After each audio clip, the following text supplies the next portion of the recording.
Yo, how's it going, folks? Welcome to the Simpa Life Podcast. This is episode 152. I hope you're keeping well. Hope you've had a wonderful week. It's not exactly been the brightest. I'm going to try and not mention the football. I'm not a football fan, but I'm very much aware of what has just happened. So we're going to try and avoid that. We're also going to avoid, I was going to say the other near miss, but that's probably too contentious to say it. The other thing happening right now, we're going to talk about drugs today, folks. So strap yourselves in. We're going to jump straight into today's conversation because I think there is a lot of good ground to cover. And frankly, I want to avoid talking too much about the current political climate that we're living in because it's a wee bit funny, folks. So let's segue straight into today's guest, who is a musician, public speaker, writer. They are the co-founder and former president of the University of Kent in Canterbury, their Psychedelic Society. They are the current head of mycology at Product Earth. They are Oli Genn-Bash. Yeah. Hey, Yeah. Simpa. Hey, how's it going? How's it going? Good man. How you Uh, doing? for anybody watching this that may have just seen me recoil there, I was making sure that I tried to get Ollie's name correct, and I think I did. You So did. I'm proud of myself. Gold star Simba. All right, good start, good start. Um, I suppose for people that may not know you, may not have had the opportunity to meet you, even though you do traverse quite a lot of the events and are in a lot of the social spaces around the UK. Could you sort of let us know sort of when and how you first got involved in sort of psychedelics and cannabis and this kind of ethereal realm that we all kind of inhabit as this small group of individuals? Yeah. So thanks for the intro, Simpa. I first got involved in psychedelics and cannabis in a,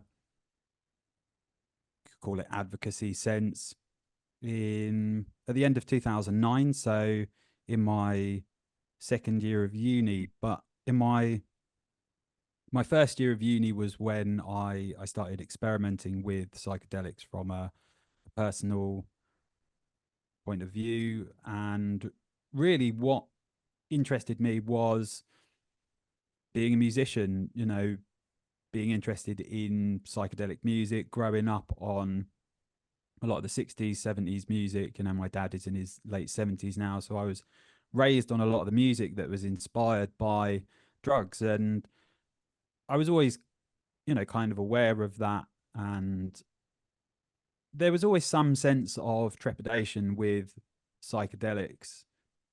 But when I first got to uni, it was actually a friend at another uni who gave me MDMA for the first time, and I think, and that was very much in a kind of party situation. It was a very good environment, and I think after that, it opened things up to wanting to explore different psychedelics. Particularly, I was quite interested in LSD through the music and art side of things, and also from a spiritual perspective, I think I was interested in this idea of psychedelic spirituality, psychedelic philosophy. So I was turned on to a book called The Psychedelic Experience by Timothy Leary and Ralph Metzner, which was uh, I guess, a guidebook for the psychedelic experience that was mapped from the Tibetan Book of the Dead, known as the Bardo Thadol, which is a guide through the reincarnation experience. And Leary and Metzner kind of had the idea that this was a useful way to understand the psychedelic experience, understanding concepts like ego death within the context of Tibetan Buddhism. And then it was either before that or after that I started playing in a band with my friend called Bardo Thadol and just getting really deep into psychedelics, personally exploring very much not in a like rave or party sense, but in a very much a personal small group sense with a lot of intention, going to the woods, having our particular spots where we would go, particular walks that we would know. And then my friend Jake introduced me to Dave King, who was one of the co-founders of the University of Kent Psychedelic Society and one of the original directors of the Breaking Convention Psychedelics Conference. And in 2009, 2010, we set up the Kent Psychedelic Society. That was, it was very academic. It was intended to legitimize a lot of the conversation surrounding psychedelics, you know, we needed to be quite boring and academic in order to get our application through the student union. And we essentially, you know, operated like we were a very active society, but we were quite boring, I guess, because we were worried about giving off the wrong image. So, you know, we didn't hold any social events, any parties, anything like that. It was all lecture based. And, you know, at the freshers fairs, when people would come up to us and ask us, you know, "What, do you go off into the woods and take drugs?" I'd say, well, personally, you know, some of us might do that. But at the society, what we do is we invite speakers to give talks, to present research.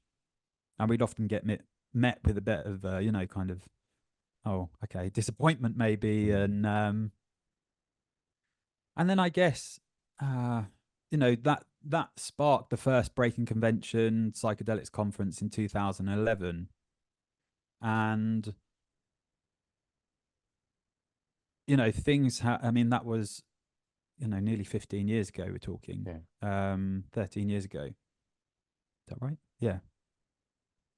So, you know, the psychedelic space has changed since then. I've not been in it the whole time since then. I've also been involved in the cannabis space quite a lot, being involved with cannabis social clubs, groups like United Patients Alliance, having a CBD company, you know, to now working with Product Earth, and just generally being around, you know, in this space for a long time, going on the normal protests outside Parliament, trying desperately to set up a CSC in Kent and failing, and I guess just always kind of being around, never wanting to feel like, oh, there's something here for me to take. It was very much a sense of just being around because these are the people who are in a similar fight. It might not be the same fight. We might have totally different stories, but we're all connected, whether it's through cannabis or mushrooms or whatever, and we all want to see some sense of greater access. And I think, you know, for me, that camaraderie was really important, and something that I have liked to try and foster. And I might not always know what I'm doing or where I'm going or where to put my energy, and might be like spreading myself too thin and thinking, I don't know, oh, I'll do this thing this time, something else another time, and maybe could have been a bit more focused. But I like to think I've kind of been on good terms with everyone in these spaces. And yeah, I mean, you know, the cannabis world seems to be a bit more chilled out than the psychedelic world at times, and other times it's, you know, the opposite. And yeah, and I guess, um you know, there's been times where I felt a bit jaded with both the cannabis world and the psychedelic world. And, you know, I've like gone off traveling and just dropped out of everything, been out of the loop entirely. And, you know, in retrospect, maybe that hasn't been so good in terms of like where I could be now and some of the connections that could have been fostered. But I think, you know, for me, it was important to take those times of stepping back. And yeah, I guess kind of going back to your original question, assessing what it is, what was the interest in psychedelics, you know, and cannabis. Is it now like, you know, being on LinkedIn and making sure you're writing out content, so just in case there's a job opportunity and you want to be really relevant? Or is it that you're doing it because actually these things are giving you that spiritual purpose, or whatever it is, therapeutic or creative, or, you know, that kind of inner childlike wonder that first connected you to these things? um so yeah, I guess there's a bit of a worry now about losing that magic as I get older, and I'm a bit like, oh, I need to have a job, I need to make sure there's some opportunities carved out. And, you know, I remember very, very clearly, when Rick Doblin offered me and Dave King essentially offered us some money to set up a UK student chapter of maps, and it just, it didn't feel right, it whatever. And after that, Skype that we had with him, one of my dear friends, Cameron Adams, former director of Breaking Convention, and he was really instrumental in helping us set up the Psychedelic Society. He said to me clearly, don't you think about monetizing this? Which I didn't. And sometimes I'm like, oh man, I wish I'd monetized it, because I've been, there's been a lot of times where I've been struggling for work, and seeing other people that have been in the space for not very long that have just been like, yeah, fucking hell, let's monetize it. Let's go for it. Um, and those of us that have kind of stayed more within that advocacy space feel like, and I've certainly discussed this with people like Clark, where there's a feeling like, well, why aren't the old school activists being given, why aren't we all being like groveled to and headhunted and being like, wow, we should all have instant jobs in the industry, right? But it doesn't work that way. So it's yeah, there's these kind of lessons in reality the older you get. And I guess that was a very long-winded answer to your question. No, it was great. Give me a lot to work with. I think we'll have given my listeners some good insight into sort of your background and your journey here. And this the thing that sort of rung quite strong in my ears there that I think I wanted first and foremost draw sort of attention to is exactly what you were saying toward the end there of and your own personal trepidation, this inner conflict of, well, should I have taken the money? And if we're, it's the thing I struggle with personally quite a lot. Obviously, I've been in the space quite a long time. I do a lot of things in a lot of different directions, and I take basically no income from any of it. Mm. And I have always had the general sort of philosophy that the money somehow taints it. That even if today the person giving me the money isn't saying I can or cannot do the thing, if they can in the future do that, I think it puts a cap on the potential. And I think a lot of let's call them sort of the legacy activists, the older school people, they're not here to monetize and not going, this is the gravy train. If we get on right, we're going to be apple of mushrooms or whatever. Mm. The apple of mushrooms, if that makes it better, rather Yeah, than an yeah, apple confusing my yeah. my edible metaphors there. Um, but yeah, the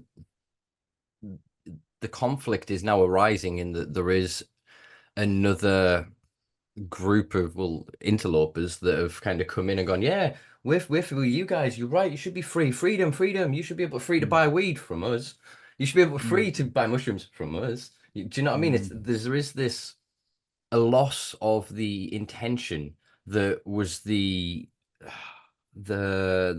kindling that set alight, the spark and the kindling that set alight the 60s, which was the idea that, wait, if I can drink alcohol, if I can smoke cigarettes, if I can jump out of a plane, if I can, snowboard, if I can do anything, I should be allowed to take these things. Where is the difference here? The difference is you people, being the authoritative systems, didn't like the outcomes of people then tripping together, 10,000 of them, and then all of a sudden everyone was like, should we go build a commune?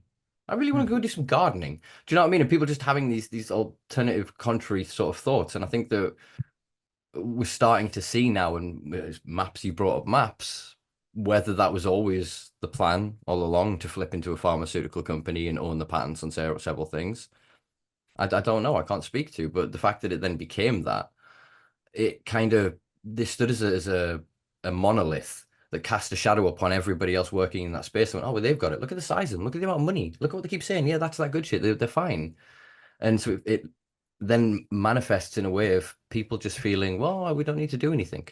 And eventually that'll take over. And I think, as you said, with the highs and lows of kind of cannabis and psychedelics in the UK is basically correlates to when money arrives. As soon Mm. as some big Canadians or big, well, the Canadians have gone bust most of their venture capital, bless them. When the Yanks or whatever come over and they've got all this money and they go, oh, what are we looking at? And as you say, everyone trying to remain relevant on LinkedIn, everyone clambering over each other for speaking slots at expos and whatnot. And it's because they want that job when the big money man comes, go, oh, you look popular, you look good, we'll have you, we'll have you. Mm. That's this expectation and belief. But in the time that all that is happening, the legacy people are still going, well, why is he not got access? Why is she getting arrested? Do you know, why can that person access it for 10 grand, but this person picking them in a field is a problem?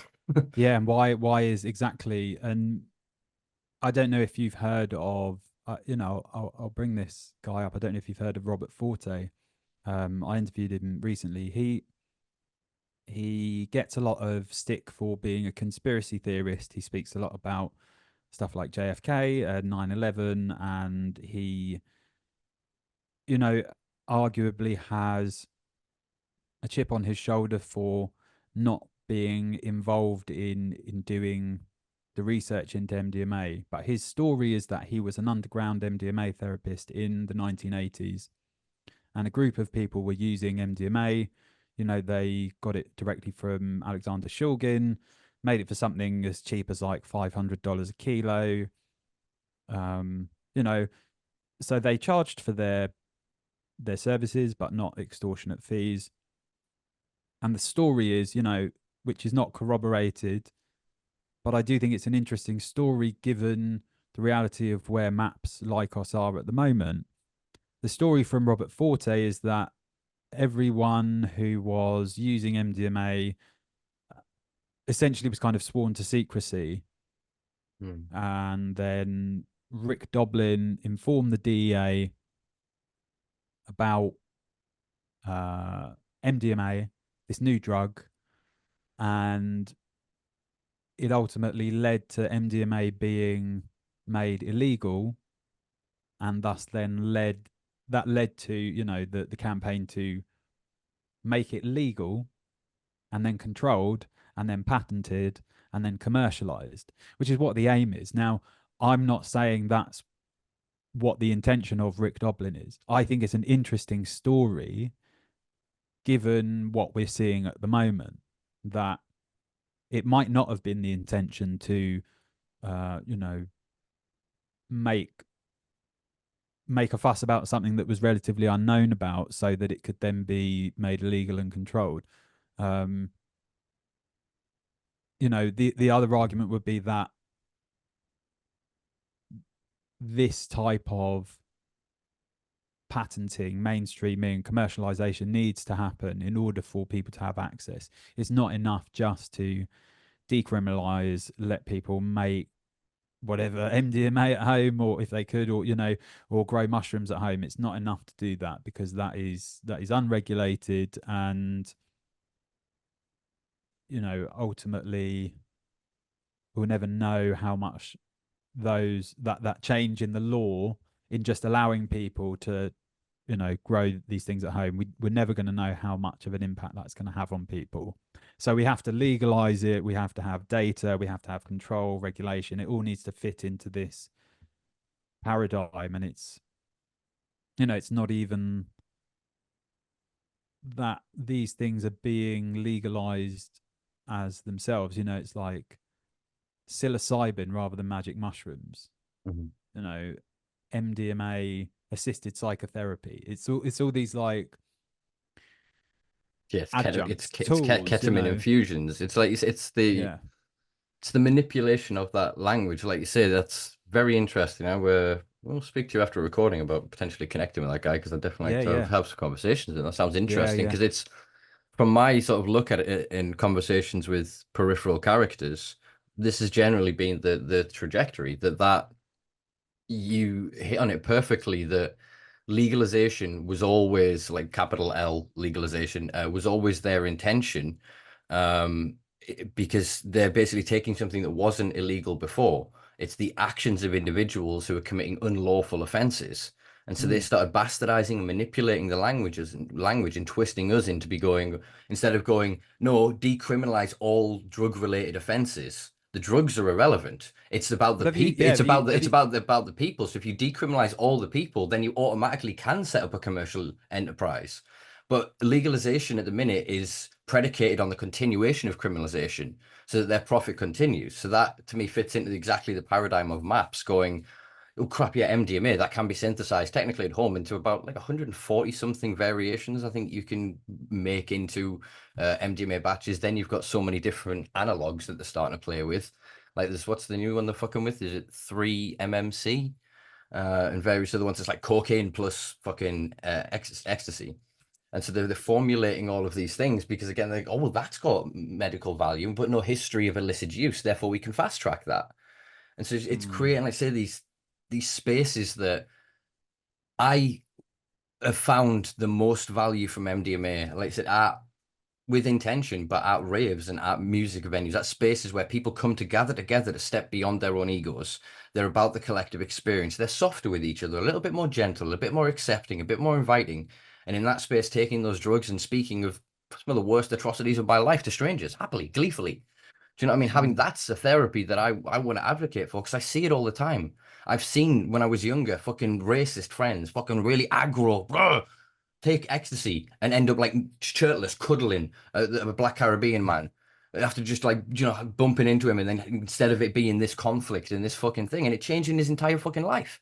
Mm. And I don't think you can get that in their prescribed assisted therapy, as you're saying, oh, man and a woman sat in a room, here's your blindfold, we're going to listen to these drums and we're controlling the totems that you're seeing in the room. To me, it's the restricting access to God in that way, to you to feel the profound, but also for you to risk that feeling of death.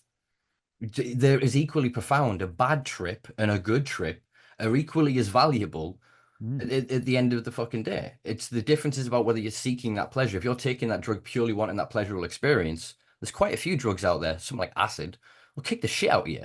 You'll take it and be like, oh, I'm just going to hedonistically go to this place and I'll be fine. And the LSD goes, no, mate, fucking no. And then you go, I want this to stop now. And the acid goes, no, no, this has just begun. There are so many different compounds that force you to relinquish control, not you, but like your ego, to step back into that superegoed seat and be like, ah, okay, okay, and be, critical and aware. And I personally, has been a victim of that medical system for decades. Um, I wouldn't trust being that vulnerable, that open to those kind of people. I maybe even trust those therapists if I was in a field around trees and I was barefoot and I could just randomly run off and go cuddle that tree if I wanted to. Or if I could just go and start dancing to whatever beat that is, or go, oh my God, mate, your dragon's amazing. Can I stroke it? Do you know all those the absurdity, the infantile sort of reaction that we have on these substances? I think that's a huge part of the healing. Yes, the neurological processing and the chemical reactions and the after effects, all beautiful, all therapeutic. But I think the childlike wonder of watching like a 50-year-old bald tattooed blokey strip down to his pants and run to a fucking festival to go dive into a puddle somewhere. That's therapy. How can it not be? Do you know what I mean? Mm. And I Yeah, just yeah, think yeah. that if we can't have one without the other, I'm not saying that all of a sudden everybody should be entitled to it. I mean, we played around with, oh, I didn't actually record this. It was a conversation I had with somebody that will be coming on the podcast. I was talking about the idea of drug licenses. And Mm. then it's a category. If you want to drive an articulate lorry, you've got to get your regular and then another, and you build up to that level. And there should then be a sense of, not necessarily for everybody, but the most hardcore of drugs, there should be, or you sign a little thing which counts as a license. So I basically, mean, when you maybe that's buy what I it, mean. you sign a waiver, and if you die, you die. Well, that's what we've got at the moment for medical cannabis. I mean, I don't know. Have you had Daryl Bickler on your podcast? Yes, a long time ago. I think I love yes, I Daryl. think I did have one. Yeah, yeah, yeah. I know his argument um, can infuriate people a bit. I think he's 20 years ahead. I had a long phone chat with him recently, and I think he's probably 20 years ahead of everyone else. But this idea of illegal and legal drugs, it's all manipulative language, as you were saying earlier. And I think it comes down to us. I am not criminalized because I have a license to carry this, not even cannabis. I have a license to carry cannabis based medicinal products on me. um I mean, that's a license to carry LSD. I don't Not, know. not even necessarily to carry it. I don't want to, because if you then have a license to carry it, the people that don't have a license have then got a problem. My thing Mm. would be about legal responsibility, because that's all anybody cares about ultimately, insurance and responsibility when it comes down to it. Am I going to lose money? Am I going to end up in court? No, if you then are a business that then sells these drugs when they buy them, that action could even enter as a contract. By Mm. buying it, you are entering into an agreed upon contract where you take responsibility as an adult that if you overdose on this product, if you take to, you cannot sue the person. It's you. You did it. If you then go out and like piss on the street in the street or sort of crapping yourself in the street or whatever, yes, you've had the reaction, but you've still done that. You're still responsible for it. And that's because we see that with alcohol. Yes, the vast majority of people that are drinking alcohol when they're out on the weekend, fine. Some people will have that temporary psychosis type reaction. People will become incontinent. People will urinate. People getting crazy fight will start attacking people they love. Perhaps people like biting each other's faces. Like crazy shit happens Yeah, yeah. on every substance. And some people just snap. You can have a bad relationship and go on a shooting spree. Like things, we're a fragile creature, and I think we have to remember that there's no such thing as safety. It's a fucking illusion. And none of us are getting out alive. The thing to do is if, oh, is he choosing to do that? Oh, you're gonna jump off that bridge. Let's make some rules, right? This rope has to be this safe. Okay, he has to wear this. He has to do. Okay, now you can do it. We're not gonna ever stop you from doing it. But if you please do it like this. Oh, Mm. has he done it anyway? Oh, well, he did it. Do you know what I mean? Maybe give them a fine, and as they do, like with base jumping, you'll then get a fine for like trespass, criminal trespass or something, depending on what region you're in the world. But nobody then goes suicidal or like you mad. It's a, do you know what I mean? It's all Mhm. these accepted behaviors where we risk our lives. That guy that Yeah, tried to snowboard down fucking Mount Everest. yeah, Do you know what I mean? Like everybody should be the billionaires in the little TikTok sub thing. Like all of yeah, these, yeah, yeah. we should be allowed this. If they can fuck around with that, then come on. Every time you get a plane now, if you're getting a Boeing plane, I would argue I that is know, more man. dangerous than your average psychedelic experience. Fucking hell. Definitely working there is, statistically speaking. That whole thing set off paranoid conspiracy theory alarm bells in my head.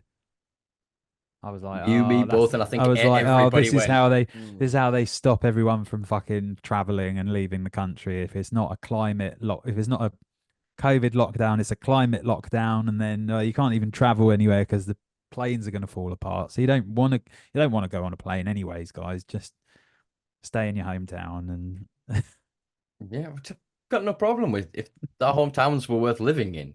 But yeah, right, yeah, yeah. If everything the UK everything is wasn't fucked. fucking corrupt with shitty weather, like I wouldn't care about not being able to like go on holiday to Spain or wherever, you know.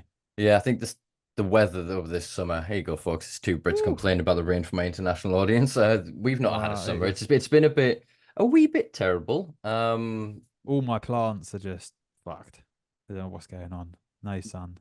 Yeah, everything's a bit out of whack. I think most of my houseplants that normally would have started flowering earlier have just not bothered. You know, all the Yeah, lilies yeah. and stuff are just like we're not doing it. I'm like, but you mean you've passed 12, 12. This is your time. Shine, do it. Yeah, yeah, And they're yeah. like, nah, we're in winter, mate. We're not gonna grow. Yeah. Yeah, Crazy it's times.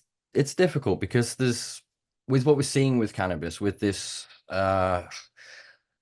the echo legalization of schedule 2 cannabis, this medical cannabis designed for human consumption, or cannabis designed for human consumption, or it's cannabis based medicine designed for human consumption rather. Like I said, they've created a system of profitability and of not normalization, but it's in a guise. It's cosplaying as normality, but Mm. it's entirely not. And loads of us have accepted. Oh man, I'm forced into a script. Yeah, And yeah, yeah. carry a script as I go. I do benefit from some parts of it. Other parts of it are absolutely limiting because vaporization doesn't help me in the slightest. I've Yeah, tried. I yeah. own several different vape types, and Doesn't it work for you. just gives me a side headache. Whereas even just Yeah, like shit. as rolling the joint and just as soon as the whole Right. it's there is something to that, and yet so I can't consume my product in the same way that others can. Even if I go to a venue with my pot and then go outside and smoke a joint, according to the law, Yeah, no, you're no, no, breaking the no, law. no. Yeah, yeah. So then it's supposed to nullify the lawful protection of that because I'm not adhering to the terms of the contract by which I Yeah, have the access to that. license. Yeah. Whereas if, like I said, we decriminalized all cannabis related offense, because remember, cannabis is 100% legal because it can't be. Inanimate objects, like I always say, with like a knife, you have lawful and unlawful possession. You as a Mm. chef cutting up in la la la, fine. You as a chef in your little case traveling home, fine. You as a teenager taking your dad's knife off the fucking side in the kitchen, tucking it in your pants, no, no, no. It's Yeah, yeah, yeah. unlawful. And but the knife didn't do anything. It's the No, no, it's action just of about the the receiving it, possession. yeah. Yeah. And so it's winning more people round to that. But because of they're seeing these successes and going, well, wait, my mate paid 7 grand and had 3 ketamine infusions over a weekend. Like, it's legal. And you're like, we go tell that to somebody sniffing ket at a UK festival. Yeah, yeah, yeah. Like, But it's it does create a weird dichotomy where, culturally these things are becoming normalized, but for a certain section of society. mm, I see it really quite well entrenched in the psychedelic space, where it's like, we want the nice experience, we want the beautiful people, we want the nice clean experience, we want to go to, wilderness festival on the nice land of the aristocrat. And we like the fact that the aristocrats are involved. We like the fact that Lady Amanda Fielding is responsible for so much of this normalization of psychedelics. We like all of this. We don't venerate the, at large, there's a lot of people that do venerate the rave culture and the sort of dirtier, creative, fun, weird side of things. But the cultural zeitgeist surrounding psychedelics is about the nice, slick marketing, the retreats, the going away and healing yourself and coming back better. mm. I had a really interesting podcast with Andy Letcher recently, who's written this amazing book. I don't know if you know him, written this amazing book called Shroom, about the actual kind of historical use of mushrooms in the world. And he's just fascinating guy, a lecturer at Exeter Uni on their psychedelic PG Cert course.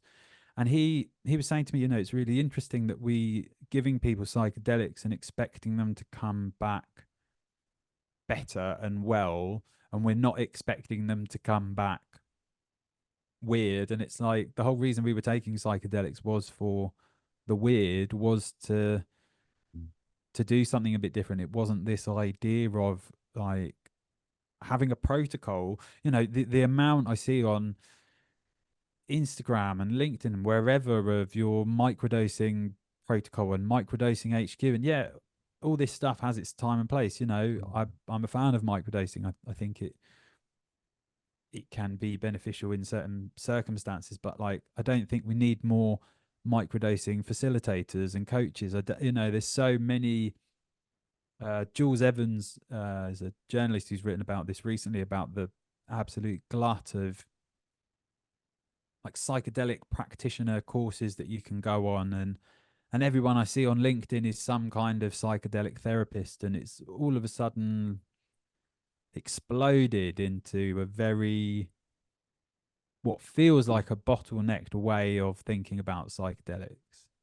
It's just a very hit many nails on many heads there. There is an overarching gentrification. There is a classist element to this. That, as you say, like, rave culture comes from the free party scene, comes from a rejection of the destruction of local communities under Thatcher, and Mm. the homogenization of music and culture through unbelievable amounts of cocaine. Like, you think there's a lot of coke Yeah. now in the UK, folks, with the football, everybody in the football sniffing and whatever. Like, nah, man, that coke used to be abundant, abundant. And Mm. that affected kind of the zeitgeist. And you had obviously all like the football firms, and there's a lot of like violence and aggression, a lot of economic pressure and whatever else. And then disparate communities started coming together and rigging sound systems together. And it came from, again, it's almost a homage to like the sound system, the Caribbean crews that came over Yeah, that set yeah. up in the dub and the reggae scene. A lot of them started to diversify. And then you ended up with all these mashup genres where tech met dub, and you ended up with like what eventually becomes things like dubstep, and you ended up with what the fuck, ragga and stuff like that. Yeah, And yeah. just such a beautiful clash of, and class didn't play a part in it. Well, it did in a Mm. way, in the they just didn't participate. They couldn't Yeah, yeah, understand yeah. it, to a point where like Thatcher in '94 was like, "Oh, the public nuisance free party, blah, and more Yeah, than yeah, 13 yeah. people gathered together with music that goes dum dum dum is now unlawful, and you shouldn't." Yeah. But they got together and still did all their shit, and they still look at it. Look at Ascot. Look at the fucking state of every time they have a horse Yeah, yeah, yeah. race. And Yeah. all these, they come in the finery, and again, all the coke and all the drink and champagne, and Mm. it's the hypocrisy is what bothers me most is that I can excuse all of that. You're entitled to that. But we're also entitled to gather together and get the sound system out and just gurn our faces off, Yeah, to yeah, yeah. cuddle in a puddle of love together, to talk Mm. cod shit for hours, as Danny Dyer said in Human Traffic, I think it was. Yeah, Like right. to bond with strangers in a way. Like I'm in somebody's dissertation, right? Because of one night I was absolutely off my face at a music event in Durham. Ended up meeting this fucking dude who was the singer of some band. Ended up going chilling with the whole band. Had a whole night that I can half remember. And like 2 years later, the guy hits me up and goes, "Oh, I'm collecting my dissertation and whatnot, and you're mentioned in it. Do you mind if I cut?" I go, "What?" And so the dude came Mm. around and immediately reconnected and was just like, "I would have never had any reason to meet you." You know, he was I think his dad was Italian and his mum was African, and he was Right. studying over here, and he'd been living in like two other. You know, he was just such a different character that unless I was in the state I was in, we wouldn't have interacted. It was I think what I'd done Mm. is I'd basically jumped to the wall into one of Durham Student Union events. So I was full of it was just students, and I was just like, "Nah, Right. I'm gonna go focus see how they party." Do you Yeah, know what I yeah, mean? yeah. It literally climbed over the wall of a local event we used to have called Jam Jar, climbed up and Right. over the wall and like broke in the event, kicked in the fire door, let some homies in, No. and they used to let us mingle for a while because it was good. Like the students would come and mix with us, but now there is this. Well, they put out protocols, emails to the students telling them there are certain places they shouldn't go in the city. There are certain streets they shouldn't go up. There are certain areas they shouldn't live in. But they're 22,000 strong in a tiny little Mm. town masquerading as a city.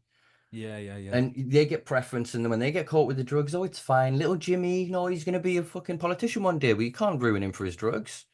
You get to catch one of the lads up this end of Durham with Mm. anything. Still, there is this class thing that I think legalization of these substances, that false narrative, that's what it's creating. It's the legal restriction and pay to play model of these substances. Because, like you say, that it's now psilocin. They're shutting down several of the mushroom facilitation clinics that they opened in Oregon because nobody's Yeah, wanting yeah. to pay $4,000 for 2 grams of fucking mushrooms. That's And it's like insane. here, like we can go out, which we get actually, guys. This is one good benefit for British weather.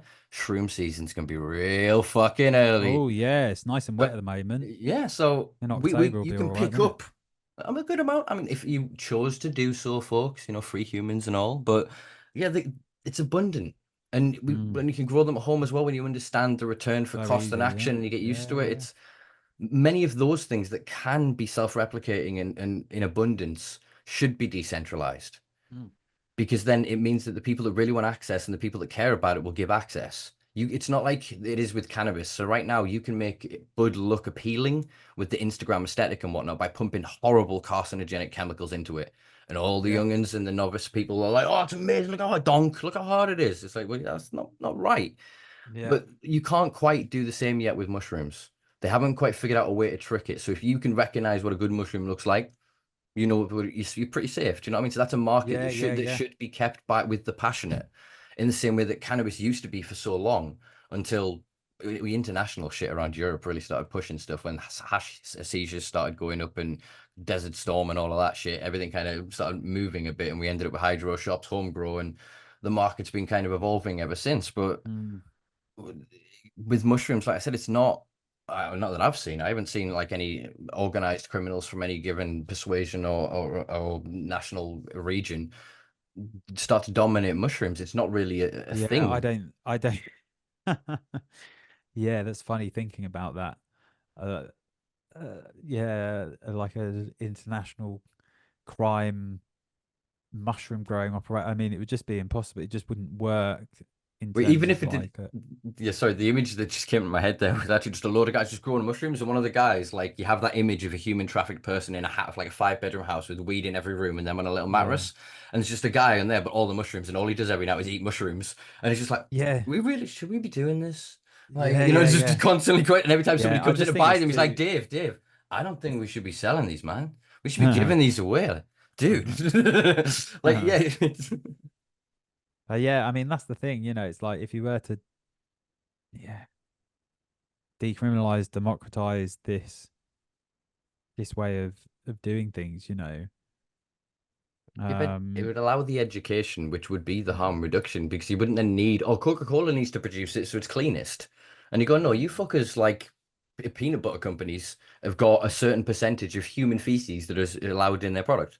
If I'm going to make peanut Yeah. butter at home, guess how much percentage of human feces is not going to be in it? Isn't going to be in it? Yeah. Zero. Yeah. Yeah. Do Yeah. you know what I mean? It's the regulations and rules. If they go, oh, 0.056 per million, they're like, all right, lads, 0.0055, cha-ching.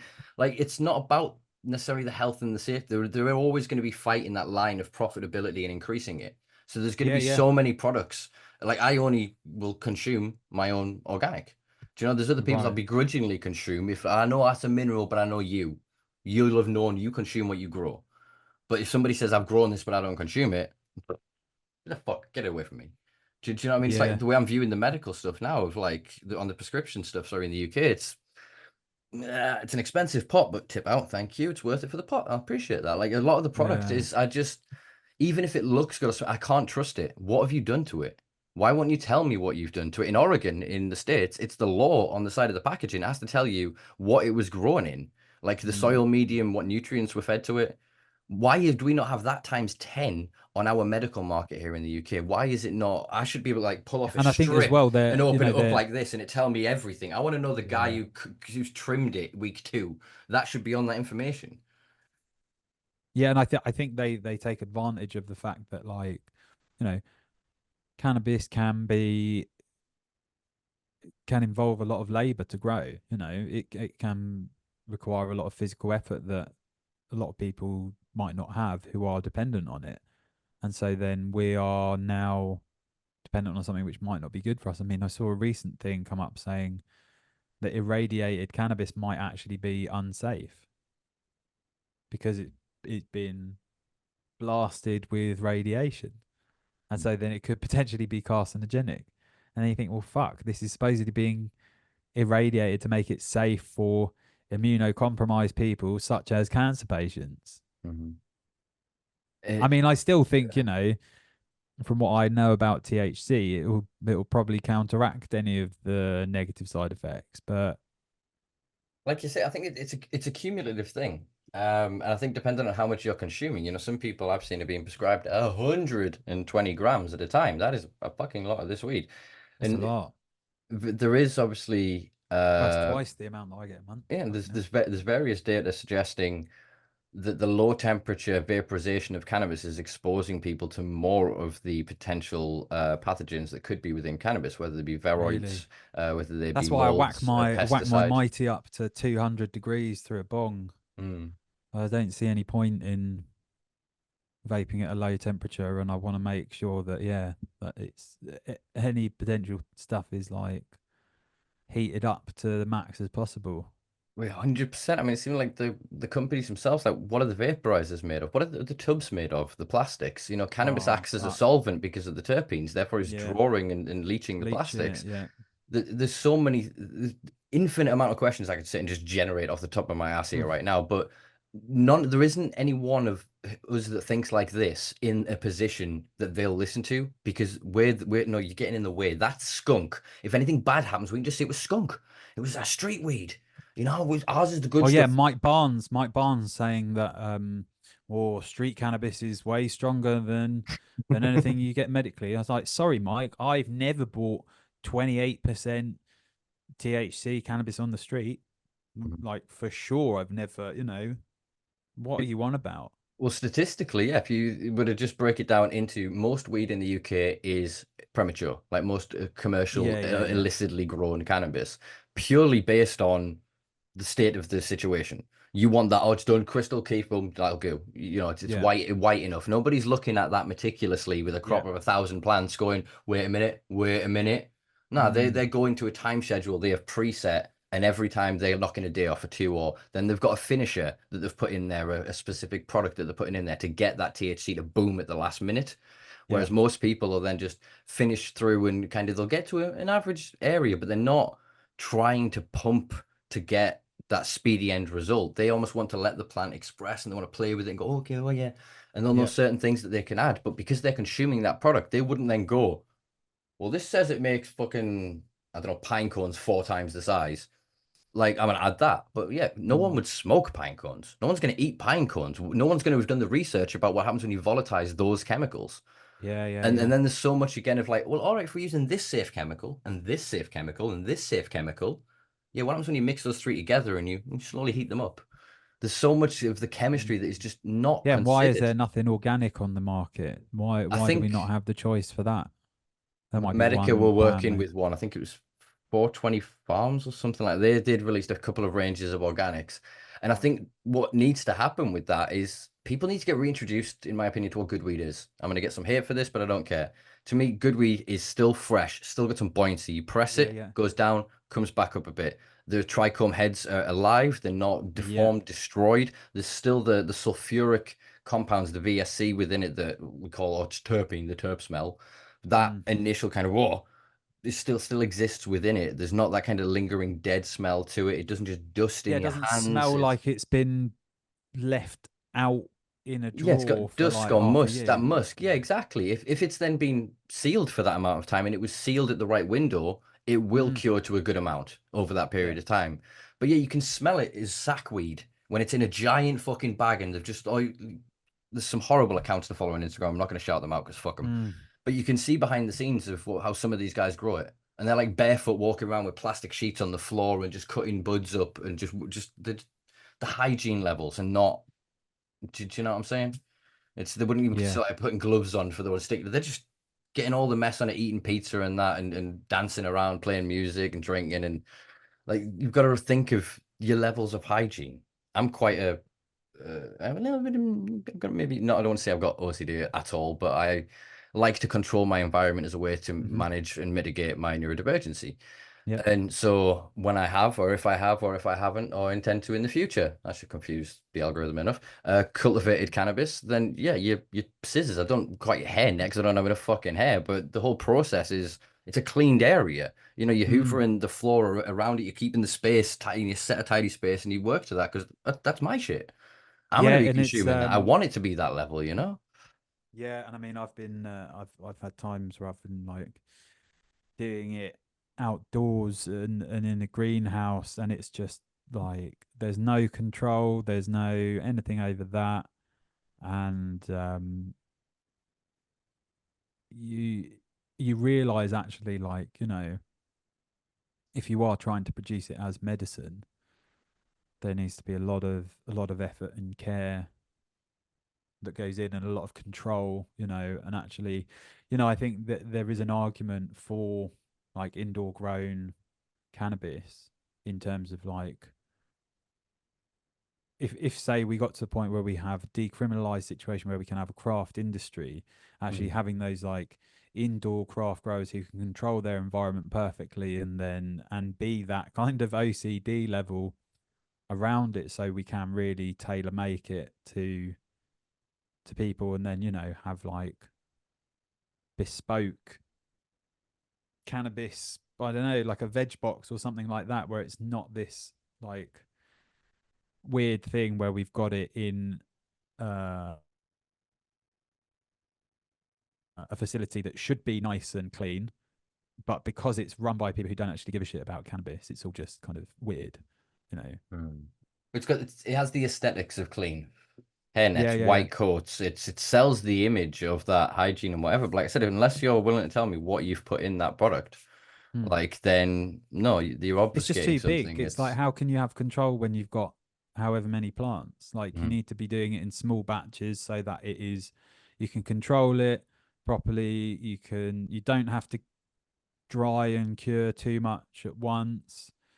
You're not trying to like, you know, there just needs to be like, why is a license so expensive? Why can small people not, you know, why is it that like the farm that I get my organic veg off, why can't they get a license to grow cannabis? Why do they need to, why does it all have to be this like, well, you haven't got the facility, you know, it's this weird chicken and egg thing where it's like, yeah. you need to have the facility first in order for it to be checked out, so that it can be seen to be suitable to have a cannabis license. So you need to already have all this fucking money to set up a thing, and then, you know, there's the off chance that you might not get granted a license. And there's no rhyme or if the reasoning is because like, I don't know, it's so dangerous that we can't give out licenses. It's all backwards, you know. If Yeah. it's medical, then I don't know. It's too confusing. Genuinely, a lot of the time, I'm like, it either needs to be like a plant. It can't work in this medical model where we're letting doctors say like, I'm Yeah. going to prescribe you 2 grams of flour a day, blah blah blah blah. Treat it like a pill. I'm like, it's not this. It's a medicine, but it's not a pharmaceutical product, and it needs to Yeah. have like its own way of being dealt with. I think that's where there's going to be this thing of off-label prescription of cannabis flowers is probably going to come to an end. In that the only way to deal with this contradiction is to start backwards. Cannabis is a plant. Ultimately, it's a diatomaceous plant. It is a subgenus of the Cannabaceae family. You know, it's closely related to hops and many others that we have used and kind of fucked around with for generations to Mm. perfect to our current use, our current, sorry, wants and desires. Cannabis somehow fell out of this for a little bit, and then we demonized it, vilified it, and now it's oh my god, it's a medicine. And so you'll hear people go, "Cannabis is medicine," and you're like, "No, that sentence is wrong. Mm. Cannabis can't be a medicine. Like in that sense, it's just a medicine. Cannabis can be a medicine. Cannabis can be used medicinally. Is ideally the best Mm. language. Yeah, yeah, yeah. And then it's because you wouldn't say like, oh, my nan fell and broke her hip, and now she's got a poppy opium or poppy based drug. No, she'd have like Oromorph or some shit. Do you know what I mean? You would just because that's a patented product that the process is separated from nature, and technically the poppy's not criminalized in Poppy-based the medicinal UK. product needs to be a t-shirt, man. Yeah, man. It was Peter Crykant, I think, we were talking about getting heroin is plant-based medicine as well, t-shirts made up. Right. Um, because again, it's the language. A lot of this is used to manipulate us. It's the Yeah. politicizing and the medicalization of these us taking these substances. Because again, the substances are just sat there. They've not done anything. They've not suddenly MDMA is just going, oh, medicine now. Like Mm. it's still just going, you take me, I'm gonna show you a good time. Do you know what I Yeah, mean? yeah, And yeah. it's our intention, as you said before, and like the integration that comes after from these experiences. Then they're not really asked about this. Their integration is to make sure you are not going to go shit yourself and crash your car in public in the next 10 minutes and they'll be responsible for it. Like Yeah, I they mean, don't I've tried with MDMA like on my own to be like, I'm going to sit and do some introspective therapy on myself, and then I just end up like, listening to tunes, and I've probably only tried to do that 1 or 2 times and just realized that like, yeah, it works much better with something like mushrooms or LSD. But for me, it's like yeah, it's a social drug. MD. MDMA Yeah, is it's really is a it social craves drug, for you to be like you take it even if you're like in isolation. You're like, I need people. I Yeah, need to yeah, talk to everybody. That yeah, guy I yeah, pissed yeah. off 6 years ago, dude. I am so sorry Yeah, that I thing think I happened. might have gone on to like Facebook Messenger and just started like You do. You want to randomly, heal the world. You're like, all right, people, Yeah, let's yeah, do yeah. this. I'm here. Yeah, yeah. I have found interesting if you mix mushrooms and MDMA. My preferred is usually around Mm, 120 milligrams of MDMA with like maybe 2 to 3 grams of mushroom, depending on the mushroom. Take them in the woods with my hammock and a fire. Oh, too much fun. Like you go through all your giggles and all your fun, and you have your fun, but then it keeps crashing you into, oh, I'm stuck in this thought. I've got to process this thought. I can't do anything. You know, my phone's got no mm. signal. I don't want to look at that goddamn screen. I can stare into the fire. I can lay in the What's hammock. that one? That's the hippie flipping, isn't it? That's Yes, what they call yeah. hippie flipping. Yeah, So nice. many different of the flips and the There's variables the of the candy language. flipping, the hippie flipping, and the Yeah. Jedi flipping. It's, I've yet to Jedi flip, which is LSD and magic mushrooms, oh no, that and is possibly quite MDMA worth doing. included. I was just I about to don't say know. I've done all three and then finished off with Changa Oh, as a wow. general kind. There's some quite a lot of these things like so once it's what I believe will happen with ubiquitous decriminalization. It means that heroin and sites like that everywhere. BBC Mm, could just have a how to use drugs safely thing. All the people that know would suddenly be allowed to talk about it. They wouldn't be censored, have their social media pages deleted, their mm, podcasts restricted, their fucking articles denied from mass media. We would be experts in our field. Like, do you remember like there was a guy, I can't remember his name, and he took like MDMA, like pills, sorry, ecstasy pills. Like he took thousands of them mm. over a few, like 10 years, whatever it was, and documented like his whole fucking experience. And it was like druggy waster. And then in the past couple of years, it's like academics from around the world being like, this guy is the guy we need to fucking speak Oh, to. yeah, yeah, yeah. You can't replicate that that kind of thing, that kind of Yeah, vision that is again. controlled study, longitudinal Yeah, controlled study. it's yes, like we celebrate and venerate Shulgin and these people that kind of came before us. And it's like, what about the Shulgins that are here now? The couple still fucking around in their shade with drugs right now. That if you rage, you're going, oh my God, these drugs that we're saying are horrible, synthetic, rah. They could be the 2CBs, the 2CIs of tomorrow. They could be, these other compounds that started controversial, that then once we started to understand them and how to take them and how to incorporate them, they became safer over time. And most Mm. of them only manifest because of a denial of the main one most people want, which is fucking MDMA. Yeah, yeah, yeah. There's like a few branches of drugs that if we just had the first one, most people wouldn't want to explore the others. And the ones that would, they would be that psychonaut that's already experienced the thing and that with best harm reduction advice. And you'd have services like they've started to set up in America. Is it Zendo? That you can like call if you're having a bad trip in some states. Yeah, yeah. And so things, services like that, spaces that it's the same as anything else, man. How many times do cops get pulled out because a couple were drinking around a barbecue one night and Gary's having a breakdown and threatening to kill himself now? And the cops Mm. end up there and whatever else. But we don't talk about that as the drug-induced psychosis. We just go, Gary's had too many pints to be fine tomorrow. Like, I just want this universal approach across the board so that we're not just randomly arbitrarily saying you're a bad sinner. Look at you and your dirty drugs. Oh, look at this brave man going to Peru to take ayahuasca. Oh, let's put him on the cover of Forbes. He doubled his company's fucking stock price by becoming woke and aware of the world. And I want to do less harm now. And I got to work in sandals while Yeah, I still mean exploiting children and shit. You know what I that's an mean? interesting point that maybe we could go on to talking about where, and I think it's possibly a touchy, controversial Ooh, subject, we like controversy.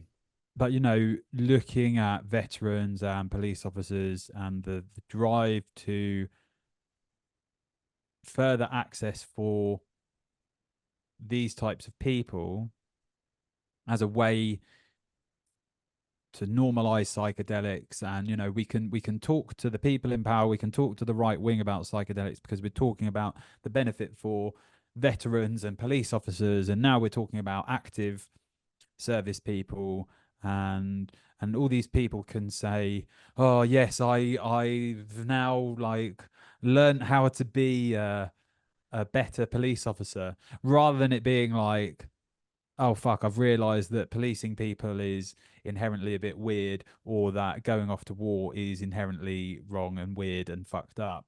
It's Mm. instead, we have maps like us saying, talking about concepts of net zero trauma, the ideas of being trauma neutral. So we're not going to stop the cause of trauma. That would be insane. And maybe it would Mm. be.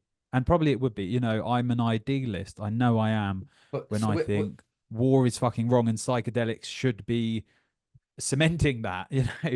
But he's the lie is clear in the language there. It's not net zero trauma. What you're doing is taking the soldier. You're not going to give that soldier go through all that training, all that money, breaking him down psychologically, fucking with his brain, doing all the stuff that B.F. Skinner and Pavlov and all these motherfuckers figured out over generations to smash that person, to build them to go jump on a landmine. Like, you're not going to then give them MDMA before the event. You're going to put them in the war zone. They're going to have the traumatic experience, and then you're going to give them fucking drugs afterwards. They're still going to have to go through the trauma of that shit. And even if they can get over it, you've still fucking harmed them.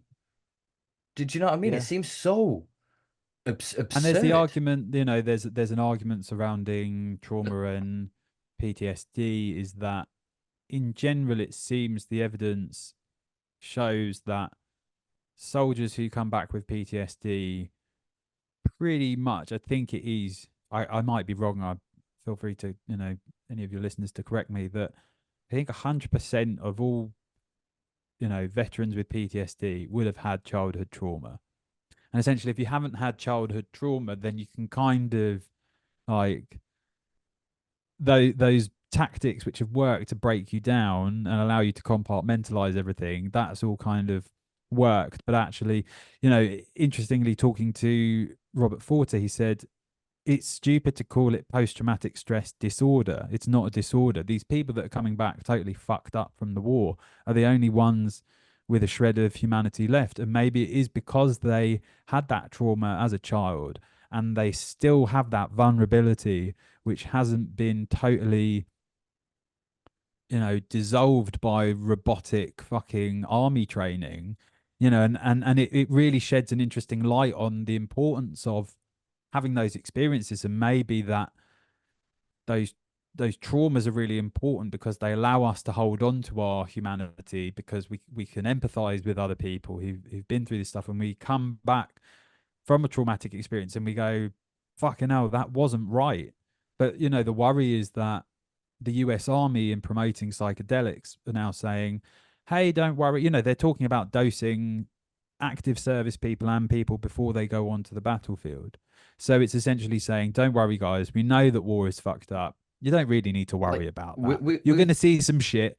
Don't worry. We've got MDMA. but that doesn't, again, like, I've taken a lot of MDMA. I did a lot of Mm. pills. We were lucky being so close to Newcastle, Port City, Holland, just Sure. over the Yeah. way. Yeah. We did fucking well for a while. Yeah, we had Anything it that in hit the UK, in Canterbury, being yeah, close to it's the Dover. only We had advantage everything really coming being through. East Coast. If you were East Coast during like the rave Yeah, scenes, yeah, you got yeah, some good drugs. 'Cause by the time we got over the Midlands and whatever else, yeah, yeah, yeah, yeah, bad things happens. People start repressing and whatever yeah, else. But yeah, yeah, yeah. we had some good shit. But I've never once ever taken the substance or even seen other people, unless they've been absolutely blackout mortal drunk and then taken MDMA and then had almost like a psychotic slip Hmm. where they've not come up off the MDMA, but the MDMA has just sent them off the drunk head. Yeah. Do you know what I mean? They would even consider violence. Mm. Whereas then I think of what we kind of know from the study of, the Nazis and their use of amphetamines and methamphetamine. I mean, there is a thing actually of MDMA is methylate, come on, bro. Methylate dioxy methamphetamine. So Hmm. it's a compound of it is Yeah, methamphetamine. We know what meth yeah. can do in terms of that separation of self and abstract from sort of the feeling, Mm. but it's the modulation of the other compounds that seem to give it that euphoric presence. I mean, maybe if they Yeah. modulate the compound and go, no, no, this is our MDMA, and they've altered this and tweaked that, and it's become more like the kind of the good time box that they would give them. I mean, not just the Nazis. I mean, we did it. You could go into Harrods during World War One in the UK and buy a soldier's retreat kit, or no, a soldier's something kit, and it basically came with the heroin and cocaine. And you could just send off drugs to them. You Wow. just buy it, and you're like in the catalog, oh, I want to send this, and you buy it, and you go, okay, we'll send that to that soldier. And so we've all weaponized drugs during warfare, usually as a Mm. way to disconnect people from, the horrors of the fucking thing. But I can't Yeah, imagine I mean, taking MDMA and Vietnam shooting War, another man and seeing a guy hit the floor and go, that's my brother. Do you know what I mean? I can't get but my I mean, head that's around an that. interesting, it's like, fucking hell, then you get into MK Ultra territory, and Oh, talking yeah. about, it's like, if you've got something like MDMA, which is, Oh, and maybe actually. maybe this is like really clutching at straws and drawing it out, but like, if you're disconnected from your trauma, then, again, it's like, ultimately, could you be convinced that whatever you're doing is good if you're in a euphoric state? Is it like a kind of Plato's cave type thing, where everyone's just Yeah. like, yeah, yeah, it's really Yeah. good, we're all fucking going to war, yeah, fucking hell, it's great, because we've all just been Yeah. convinced so much that, like, we're the good guys, we're spreading democracy, these are the bad people, these are the terrorists, and we're here and we're fighting for our brothers, and it's loyalty, and we're heroes, Yeah. and if you say anything else, you're a fucking asshole. To me, when I see like Help for Heroes and Heroic Hearts. I mean, that's the name of the charity for the psilocybin access therapy for veterans. It's called Heroic Hearts. I mean, it's like, and I know I am like, I can be quite vociferous. I come from a bit of a left wing family. I I struggle to understand. I really do. I understand rationally why people fight in wars. I understand rationally why people are in, and how people are, well, not how, because I've not been in these situations, but I understand from a social perspective. Okay, there's people in socio-economic environments where the only options they've got is war, is joining the army, and like, armies are really manipulative, and people are really young, and especially in the UK, we enlist 16-year-olds, which is crazy. But there's something in me that still just goes like, fuck, is there not something where we can hold on to this shred of thinking, hang on, what I'm doing is pretty fucked up. What's the reason for this? Why am I going over to a country that I don't even, know Yeah. where it is or can pronounce the name? It's all just totally bizarre. Mm-mm. And it's bizarre for me from a personal perspective that like psychedelics aren't having this visceral effect. I remember like tripping on acid once and watching Forrest Gump, and there's a bit of it where they're in Vietnam and like there's like guns going off and it's really loud, and I just remember, and I've held on to that, remember thinking like, fucking hell, like war is totally, it's like the most insane thing I Mm. can think of. And yet these conversations are problematic.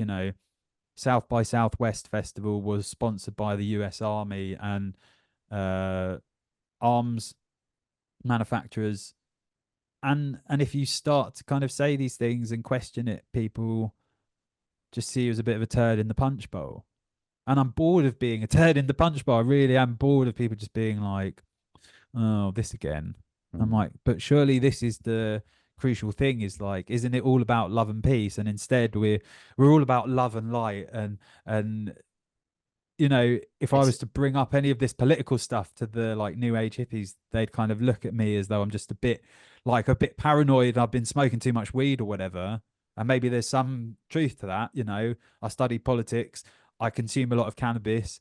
I spend a lot of my time like reading about the Middle East and US foreign policy and war and all this stuff. And I'm probably a bit more obsessed than many people in the psychedelic space. And I don't know if it's just like idealism that's going to exhaust me.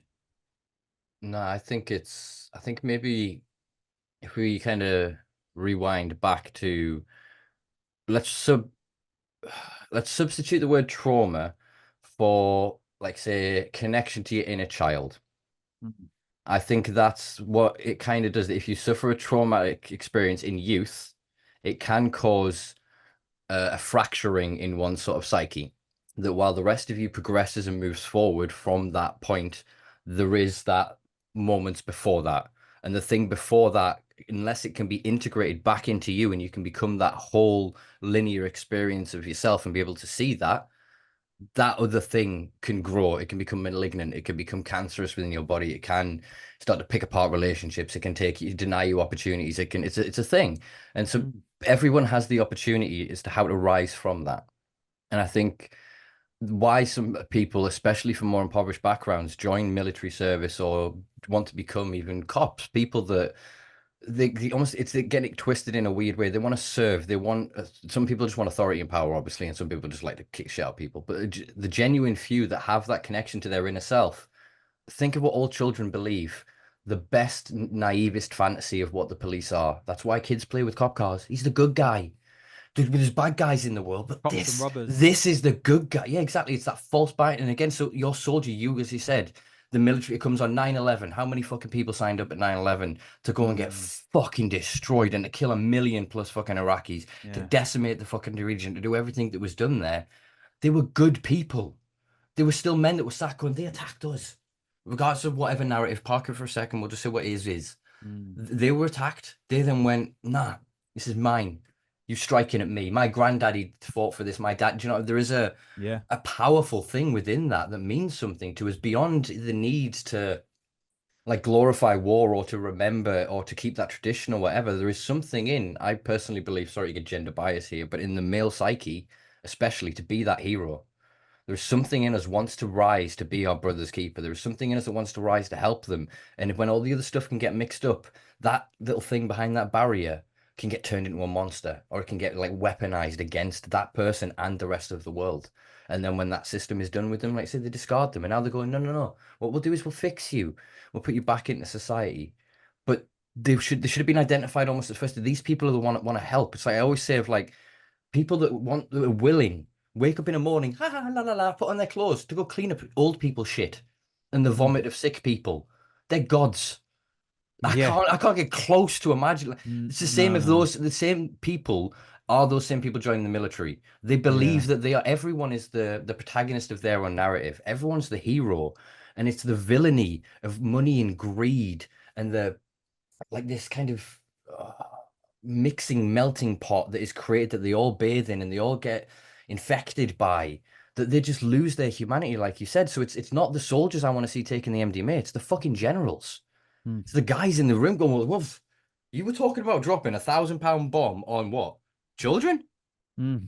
Nah, man, don't think we should be doing that. Can we be a bit wiser? You know, Mm. we often talk. I remember us having a conversation a few years ago about like Bill Hicks and his comedy, and he was like, "Can't we use this same technology to, like, fire food at hungry people?" Yeah, yeah, yeah. Like the Yeah, industrial yeah, complex yeah. of the military and its power and everything. It's like the reason they're attacking you is because you blew up his dad, and the reason his dad attacked you is because you blew up his dad, and the reason his dad Exactly. attacked you is because you blew up his dad.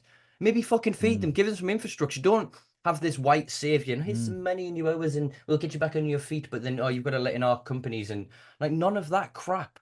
All Mm. people want to thrive, and people's thriving may look different to you, but it doesn't mean they're against you. We all Yeah. sin differently. It's like the whole thing with the drugs things we were saying before. I will advocate to my death for people to inject heroin. I have no interest in injecting heroin. I'm terrified of fucking needles, but they have that right. Yeah, If I yeah, can yeah. smoke weed, if I can do the other drugs, and if I can live the life I can, and if they come to a point of problematic use, there should be services to help them. They shouldn't be then Mm. punished for it. In the same way, we don't kidnap fat people on the side of the road and lock them up and go, "You need to lose some fucking weight, or else you're gonna Yeah, yeah, die." yeah. Yeah, yeah, yeah. It's the absurdity of all of this. That if we could just look at it, we have resource, we have enough food, we have enough stuff. Nobody's taking anything from anybody. We just need to, like I said, reconnect. I would love to see just a week of drugs. Everyone's like, we're taking a week Mm. off. First 2 days, everybody eats. Everybody gets full because no, you're a dick when you haven't had your Snickers. You know what I mean? Yeah, Once yeah. everybody's fed and we've slept well, we all get a nice wash. We'll commune together and be like, oh, what do we do? We're gonna do this week. Let's have some music. Let's have some dancing. Let's have some group fires. Let's have some chanting. Let's have some storytelling. Let's have some revelry, some workshops, some celebrations of creativity. Let's just bring people out to be with each other. Have an international talk to your fucking neighbor day. Do you know what I mean? And to be able to reconnect with our community, I want to see the drugs reconnect us with each other, not make us better consumers under capitalism, not make us more efficient workers, not make us be able to lie to ourselves going, I'm doing God's work. And well, God believes that there are evil people. So all the people I disagree with, they're evil and they deserve what they've got to coming to them. Like I remember one of my friends, his man was a vicar, and he said to me honestly, and just I'd taken drugs, a lot of drugs with this kid. We'd had some wonderful experiences, and he said to me one day in sobriety, he believes that 25% of people are evil, and it floored me, and it still floors me now to think that. So that means everything that anytime he sees something, he can just justify it. Whereas I can't see any suffer. I see, and I had this conversation with my mates today. I've gone, look, I really struggle, but I am trying to not be so classist and go, there are victims in Ferraris. Do you know what I Mm. mean? There are people that are still a victim and still fucked over by the same system. They may look like they're living well, but their soul and their spirit is gone. Their connection to their inner child, their Man. humanity, non-existent. They're the people that are going to pay 10, 20, 100 grand to fly around the world and do all these ceremonies and all these things and still not reconnect with it because they don't understand that, as I personally believe, the free world of us taking drugs and that conscious connection and capitalism are not compatible. I just can't Yeah, and see. it's, I've met a lot of these people, I growing up in London and you know, sort of spending time with people, going to parties with people who were like higher up in the class system than me, but getting really into drugs. And there's always some sort of, I guess you could call it uncanny valley. The concept of the uncanny valley where you see a humanoid looking robot and it's almost just there, but there's something about it where you're like, ah, Mm, you're a robot. I've got it. And I've had so many experiences like that with people on drugs, and maybe this comes across as a bit of a judgment, but like I've been with, quite middle class people whose like parents have been lawyers for Goldman Sachs, and then they start to have a difficult time on MDMA and they can't quite vibe with it. They can't quite settle. There's something about it that is just not right, that they're like, oh, but this is what everyone says I should be doing, and like, why has it not worked? And ultimately, I think with psychedelics, with this stuff, there is some, and I don't know if it's by chance, but maybe it is, there's some prerequisite towards being interested in this world, Mm. and you know, enjoying the magic and the enchantment outside of the experience of whatever, meeting a shaman or having an ayahuasca experience, just being able to be quite silly and fun and playful. My research in my master's was all about comedy and psychedelics. Not all about it, but my thesis was about comedy and psychedelics and weirdness and fun. And man, there's a lot of people I meet in the psychedelic space who are just kind of a bit boring and lame. And I do think it is because they come, and that is a judgment. And fucking hell, we're talking about psychedelics and ego, and I'm coming across as really judgmental. But I do feel this sense of like certain groups having co-opted the space and being like, now psychedelics are becoming normalized. Now it's cool to talk about, and now we're like, oh, we're going to do that. And part of me wonders about whether or not there is some legitimacy surrounding gatekeeping. These substances traditionally weren't all disseminated out to everyone. And whilst it's like, okay, we should have access, we should have the potential for everyone to take them, we shouldn't be restricted as a society, doesn't necessarily mean the same thing as everyone should take them. Yeah, And yeah. you know, Well, I think sorry, like go. you said that.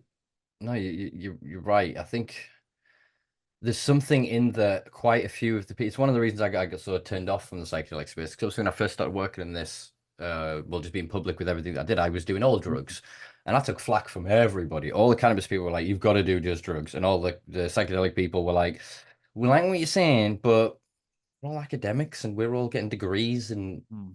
you're a bit working class for us to go." And it was just Mm. just pushed out the way. And I saw a lot of these people that it becomes their lives. Yeah. Like I I've taken, I'm like, I don't even need to brag. I'm like, oh, I've cumulatively 1,000+ experiences of different, I've taken a lot of fucking drugs, but it's not me. Like, my interest is I like reading. I like being Mm. out in nature. I like a million other fucking things that make me me. I don't need, Yeah. I'm not going to go, oh, I've done this one thing and now that I'm this, look at me, I'm the mushroom man. And it's that Dunning-Kruger effect. I've done enough drugs to know I can't and shouldn't speak for them. I can speak for my experience with confidence, Mm. 100%. But I cannot tell you how you're going to experience them. I shouldn't be telling you how to set a protocol. It should be harm reduction information. That's the best that should be available to these things. And yes, you can create dosing protocols for certain like commercial compounds and whatever. But the rest of it, start low, go slow. We have most of this in mind. Yeah. Like, and as you were saying before, that we used to have a general rule back in the day before DMT started selling for 100 quid a gram, which was we don't sell it. If somebody comes to you and if they ask a couple of times and you feel they're in that place, you sit with them, you give them access to that thing. And if they take it well and they get the experience and you want to go with them and they want to do that work, then you give them access to the person that gives us access. You know what I'm saying? Mm. And we had that system for so long until it went so mainstream so fast. And then Yeah. people were putting them into vapes and all sorts, and it loses. You've got to be in the right place to have DMT, otherwise you're just gonna have a DMT experience. That's not to belittle the DMT experience. And I'm not gonna talk about this whole thing of like fucking breakthroughs and waiting rooms and all of that bollocks. Like, I mean, I've taken enough of multiple compounds to know that there are variants of everything. It's just you can force yourself to manifest a thing. If you think that there's fairies and there's little elves, guess what you're gonna fucking see?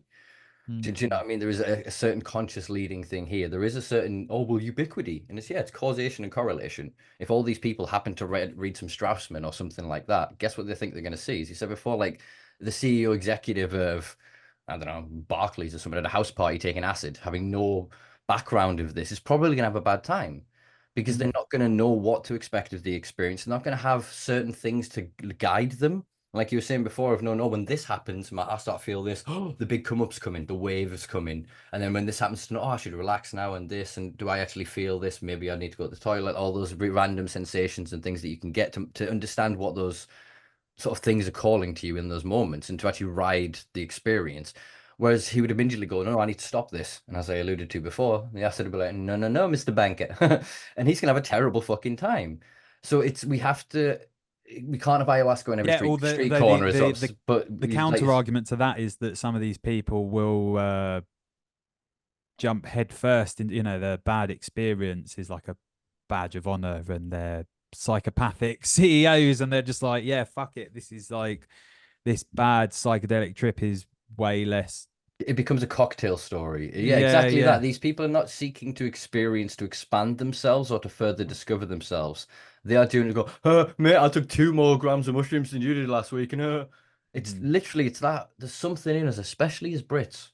I don't know what it is. Like somebody Mm. reminded me the other day of, I mean, I've been vegan for 10 years now, maybe longer. Right. Somebody reminded me of an anecdote of me having a steak eating contest at a pub with one of my mates. And it was literally the moment I went fucking full vegan. And Right. I think there were 22 ounces. And I'd watched Cowspiracy on acid. It was during the year when me and my mate took acid every Sunday. And Mm. we'd like take the couch out the living room. We carry it out, giggling, put it to bed, like cover it with a blanket in my bedroom, and then Mhm. just take drugs all night. It was fucking awesome. And it was one of the days we just pulled over and he's like, oh, and then challenge. I was like, go on then, son. I got like 3 mouthfuls into it. And I just didn't feel I didn't feel like joy from it. And I felt immediately satiated, like I'm full. And I just started crying. I was like, this thing fucking died for me. And I have no appreciation for it. I don't Mm. care. I'm here to try and beat you. And a cow's died? Yeah, yeah, yeah. Like, I used to have a thing I used to say, what's the the maddest thing you've drop kicked recently? And it would be followed by me drop kicking that person. You can tell these are anecdotes from my youth because I don't Mm. think I'm so spry as to be able to double footed drop kick Yeah, somebody these days. yeah. But yeah, so we had this competitive nature, and it kind of got me to go, oh, if that's what I'm doing with him, what other competitive behaviors am I engaged in that are destructive to others? And it just Mm. kind of like reset me. And then I think it was a week later, I had the Austin Powers acid experience, which was I was making canna caps, like two, Yeah, yeah. 300 of them, and I was just making them, and I was watching the Austin Powers DVDs because my internet had cut out. Right. And I'd taken a couple of drops of acid. I had a lovely bottle of some very nice UK made Mhm. acid. I had a couple of drops the weekend before, after like before me and Bobby had done our session. We was like, okay, I can do this. I'm gonna put 3, 4 drops in my cup of coffee, and I just didn't realize that every time I was breaking the cap, I was taking the oil. And so obviously the oil slowing down the cytochrome P450, the enzyme in the liver, and the way that you metabolize LSD, meant that it kind of blocked and hit a wall. And I'm like, I don't feel nothing. And then it just smashed me.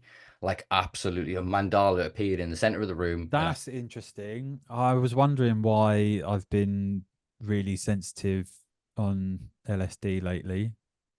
mm, And that's because I'm always fucking eating my AVB oil. yeah, Shit. because it's not CBD modulates it most, but THC, because of the way that the body upends it, has the same sort of reactive presence on the liver, and it affects the slows at a higher rate of cannabis, especially like the 11 hydroxy, the what you convert it to when you eat it. Yeah, That yeah, yeah. slows down your metabolism. So I was just sat like la la la fine, and like so this mandala just went bang, and I shut my eyes, and it was Right. as bright and I'm like, okay, I'm fucked. And I spent the whole night like in the bathroom, like cuddling in the fucking toilet, and I just went through these cycles of life and death. Of just like I was living like as a flea or whatever, and I get fucking stomped, and then I'd be like a dinosaur, and another dinosaur would eat me, or I'd be this, and it was just this thing of death and Wow. death and death. And I just woke up the next morning, I was literally like bread and water, Sounds and fucking that's cool, what man. I rebuilt. That's what I'm saying about like bad experience. I knew to protect myself in that moment, so I Mm. immediately turned my fucking phone off and like slid it out the way. I don't need to interact with anything. I Sure. can't leave my house until I am sober. I can't now then take cannabis oil as a way to modulate this because I've buggered myself at the start of it. So I went crawled into my bedroom, I chewed some Valium, and then I spent the next Good shout. sort of couple of hours trying to build up the strength to go and turn off the Austin Powers DVD because Mm. the menu was just going da da da da da da da Oh, da just fuck. for hours, and the sound of it was bright. I was suffering such bad synesthesia Fuck. that the sound was bright coming Ba-ba-ba-da, through the walls, and I was laid in a ba-ba. bathroom with no windows, no light, so it's pure darkness, but it was too bright. Fuck. And so I managed to eventually get in, like turn this fucking thing off, and I was just horrible. But the whole time, I just had to keep saying to myself every time I was like, you're fine. You've taken Yeah. drugs. When you sleep, however you sleep, I'll get through this tomorrow. This will be funny.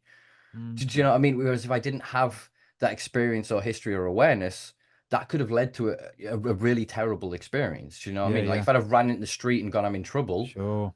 I could have ended up in a prison cell. I could have ended up being strapped down and fucking stuck with a needle and Mm. being sedated. Or there's so many other ways. And I just want there to be the protection for everyone. I can't assume everyone's me in the way they're going to approach drugs, but I equally, we no, I can't agree. assume that everyone is going to take their first drug and die. But that does happen in some events, I would say, as a consequence of prohibition, not necessarily of the substance, because nobody wants to take a drug and die.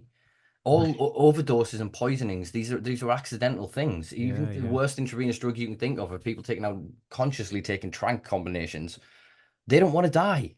But then when somebody puts some fentanyl in there, there's a bit of carfentanil, there's a nitazine Mm. or whatever, then they didn't know about it.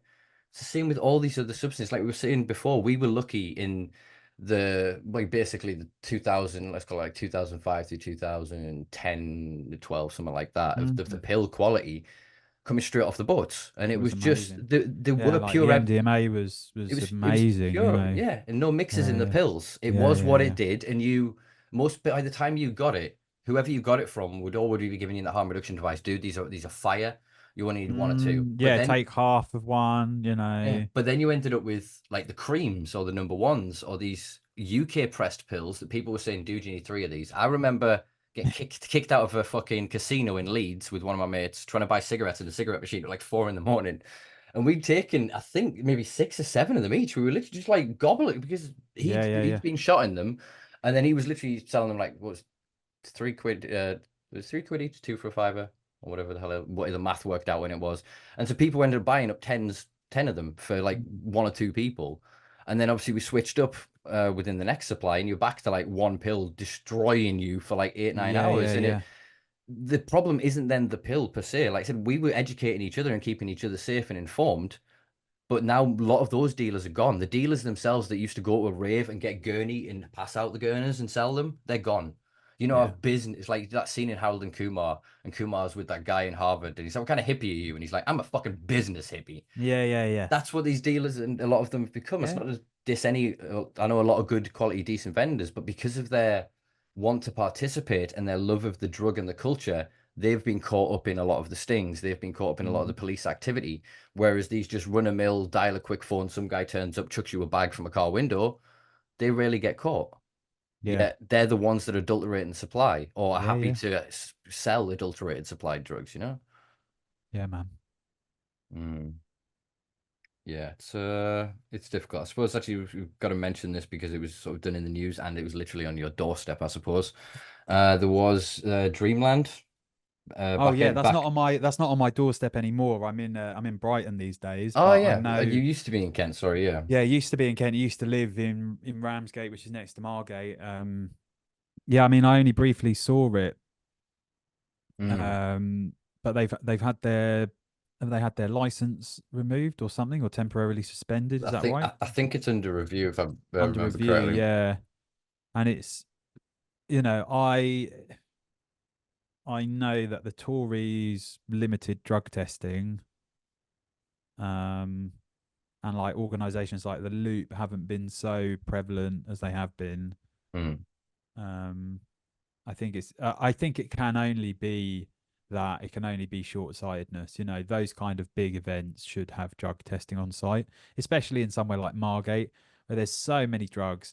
You know, you're right next to Dover and Folkestone. You've got all, you know, I've seen more coke in Margate and Ramsgate than I have done in South America. You know, there's very much that culture there. And I think if we're being childish, I don't like to use words intelligent and not. It's not about we've got all the information. We know this stuff. It's about being, are you being responsible or are you being childish? If you're being childish, then you're pretending like the problem's going to go away if you just say, well, we're going to be tough on drugs. You know, this is what I worry about Keir Starmer. I don't know if this stuff's going to get any better, but it just seems stupid. I said stupid. It seems childish to be, you know, the number one, what are we, the number one drug taking country in Europe, and we should have drug testing Probably. at every single event. It just Yeah. it's a no brainer. It should, you know, like, so like not even just events, like on high streets. If we're gonna then have like head shops, like you know, most phone shops will sell bongs and skins and whatever else. Like Yeah, the reason they don't want it, I personally think, is like I said, they don't want to admit to the scale of the problem. That was like, no, oh my God, one man broke into that festival and took drugs and gave them to teenagers. Do you yeah, think yeah, every fucking teenager is dying? Do you know how, yeah. like you said, Do they you know how wanted many bouncers are taking drugs into it? Do you know how many bouncers are get purposefully getting jobs at festivals so they can sell drugs? Do you know? You 100% know, volunteers, the lot of it. And yeah, that used to be a good way for several of my mates to get in, and then you get access mate, to other people absolutely, because you're not then absolutely. selling to the punters of the festival, even you're selling to the staff. Yeah, yeah, People yeah. like to take drugs. This is the thing that we Mm. we truly have to get people to understand, that there is no dealer has ever walked into a space, or wait, very few other than extreme violent circumstance has walked into a place and forced somebody to take a drug. Yeah. You may get peer pressure and whatever else in some other aspects of certain things, but then I would argue about like what kind of peers you've got around you. But your real homies will know, if they've then taken the thing, they should have some respect towards it and treat you with respect if you're going to choose to not Mm. take that thing. You know, like I will advocate till I am blue in the face for your right to take drugs, but I will also Yeah. argue that you do not have to take drugs. Yeah, yeah, But I yeah. want you to have the potential if you choose to. You shouldn't face persecution, arrest, vilification, or like, as we're starting to see, there's a mechanism of like it's like Dutch brain or like Amsterdam brain, where people in the UK, I know quite a few of them, oh, I can't smoke Mm. weed in the UK. All of the weed I smoke in the UK just makes me really paranoid, you know, like the cops and they're gonna get me. Yeah, but when I'm in Amsterdam, yeah, I love it. I smoke all the weed and yeah, I love it. I Mm. walk around with joints, and the difference is they don't feel a threat. Yeah, yeah. This is what And I say to it's people. not even Like, like it's legal lawful in that kind of paradigm. It's a tolerated no, system it's currently in tolerated. Holland, but it just And shows. actually, I feel way more comfortable smoking on the street or vaping. But back when I did used to smoke, way more comfortable smoking on the street in the UK. Like Brighton, if you're out and about on the street, it's way more chilled place to smoke weed than Amsterdam. Mm. If you're out and about on the street in Amsterdam smoking a joint, the amount of people who'll piss off, the conservative fucking Dutch people, that will tell you to piss off, why aren't you in a coffee shop? Mm. Whereas in like Brighton, we don't have anywhere to consume cannabis. And so you could, you walk down like the main drag, the main central bit of Brighton, smoking a joint, police don't do anything. Yeah, Um, and we can create those systems. This is the thing, what I try and get a lot of the people who are supporting legalization to recognize. All the mm, models you're championing exist under decriminalization, whether de facto or de yeah. jure. It is decriminalization and community-minded models that provide those. Granted, there are some capitalist elements, and corporate individuals from Mm, other countries are now, involved in moving, for better or worse. I would argue for worse. I think 30, I only saw a Spanish national news article on this, somebody going to reference it in passing, but I think 30 clubs are up for losing license in fucking Barcelona. hell, mate. Obviously, the tourists protests happening in Barcelona at the minute, so it's going to be interesting to see It's crazy, man. Do you see what people getting happens. sprayed with The water pistols and water that. pistols? Fucking hell, that's savage. Just while We they're eating. It is, I mean, yeah, Well, it makes sense. it's I come to think that. Yeah, yeah, there's yeah. It there's come to that 10,000 point. Airbnb properties alone in the basically, when you look at Barcelona map, that box grid before you'd go up to like the Cornella where fucking Oh, Spanibus is, that block just in there's 10,000 just Airbnb. Think of how many you've got on Booking and all these other different sort of platforms, and it's the same that's happening everywhere. It's I don't same like I s- happening in places like Margate. It's like people can't afford to live, and then you got people coming down to go see a show at Dreamland, booking an Airbnb, and But the dreamland should be it, like back in. I was saying this to my mate when I was talking to him earlier. I was like, back in the day, like even not even just turn of the century, in the 21st century, you could go into a pub and there'd be live music. Oh, I don't like this. Oh, let's go to the next pub. More live music. Let's go to the next mm, pub. Oh, more live music. There was always shit happening on your doorstep. You never needed to go more than 5 miles yeah. Now away it's to all access it. it's Now it's since every COVID. yeah, Yeah, yeah, especially and it's look at become what's happening. centralized. Did you see the Copter America, the fucking football in the Oh States my in God. Miami, and they're I climbing in watching through the videos vents and of stuff. video, yeah, Colombian fans getting through the vents. I was like, what the fuck is going on, man? And this is what happened because there's so few things for people, and because Yeah, everybody yeah, yeah. the channeling of the way like social media and the algorithms and everything works is that like the Hawk 2 girl. Do you know what Yeah, I mean? yeah, Like it's shit. yeah. Like we're living in a reality somewhere. Not, like I've said this for a while of like the formula versus like the content. the formula is overtaking the content massively. You're down to like, oh, you need 1% authenticity, and then you just fill the rest with formula and boom, done. And so everybody then sees something like that's the 1%. We'll plug that into my form. I'll do my version. Then somebody copies that and somebody copies that, and nothing else Mm. happens. There's no other conversation, no other interactions, no people just meme at each other, and then we're getting further divided. We're not actually like I said, communicating. We need almost digital MDMA. Do you know what I mean? It would be awesome if this like how you could and you'd be like MDMA on social media, but without because frankly you can't really get fuzzy eyes and you'd be like trying to use the fucking thing. Mm. But if there was almost something that could just make us be our best selves on social media or take everything with a pinch of salt from each other because everybody is just so extreme reaction. Like some guy will post, "Oh, I like grapes." I'm like, "Oh my god, this fucking anti-melon bastard." Do you know what I mean? It's like we're so Yeah, it is mental. a Yet when you totally. get us together, when somebody says that, the guy says grapes, the guy wouldn't dare shout the melon thing. He might come up and go, "That's interesting," and a conversation happens and clarity and growth and do you know what I mean? And it feels like that's why there is these loss of venues. They don't want the pubs because for all yeah, there were alcohol factories and alcohol is quite a dangerous and destructive drug. There was that community. People were there and everyone knew each other's shit. Everyone Yeah, knew each other's names absolutely. and people raised each other's kids. And once we see the desolation of the pubs and nightlife and festivals, like there's 100+ festivals potentially going to be gone this year alone. Yeah, Um, and we see it in Brighton all the time. All these like venues that have been around since, fucking over 20 odd years, and they're like, shit, we've got another property developer who wants to put flats right next to the venue. So we need to oppose this because if they build flats and there's residents, then they're going to put in noise complaints and then the venue will get shut down. We see it happening time and time again. And it's like, yeah, everything is trying to be centralized. This is why I am suspicious about stuff like the legalization of MDMA, and I do get a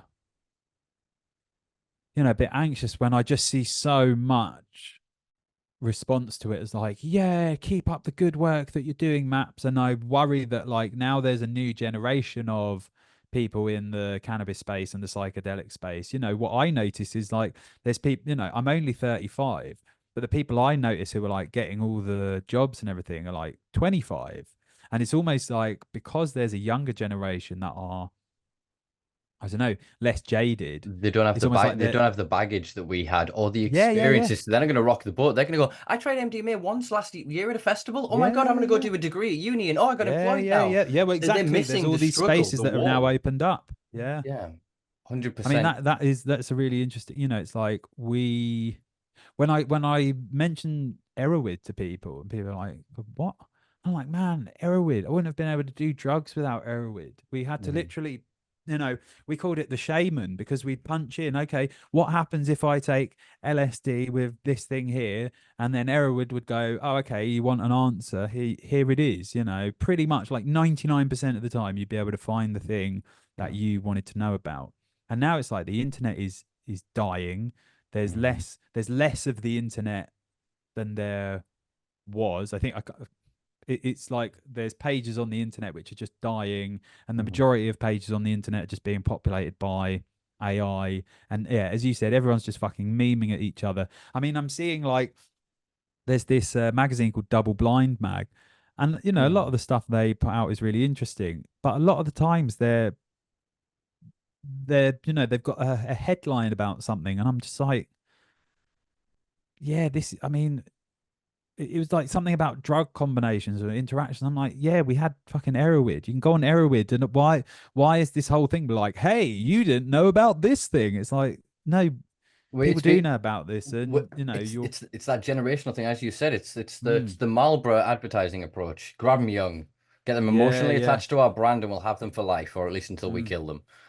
And yeah, that's what it is to me. Like you said, it's something I come across. Like you said, in the cannabis space, if there's some people that troll me that have been in the space a year, 2 years, and mm, they're because of the Dunning-Kruger effect, and because they just don't know.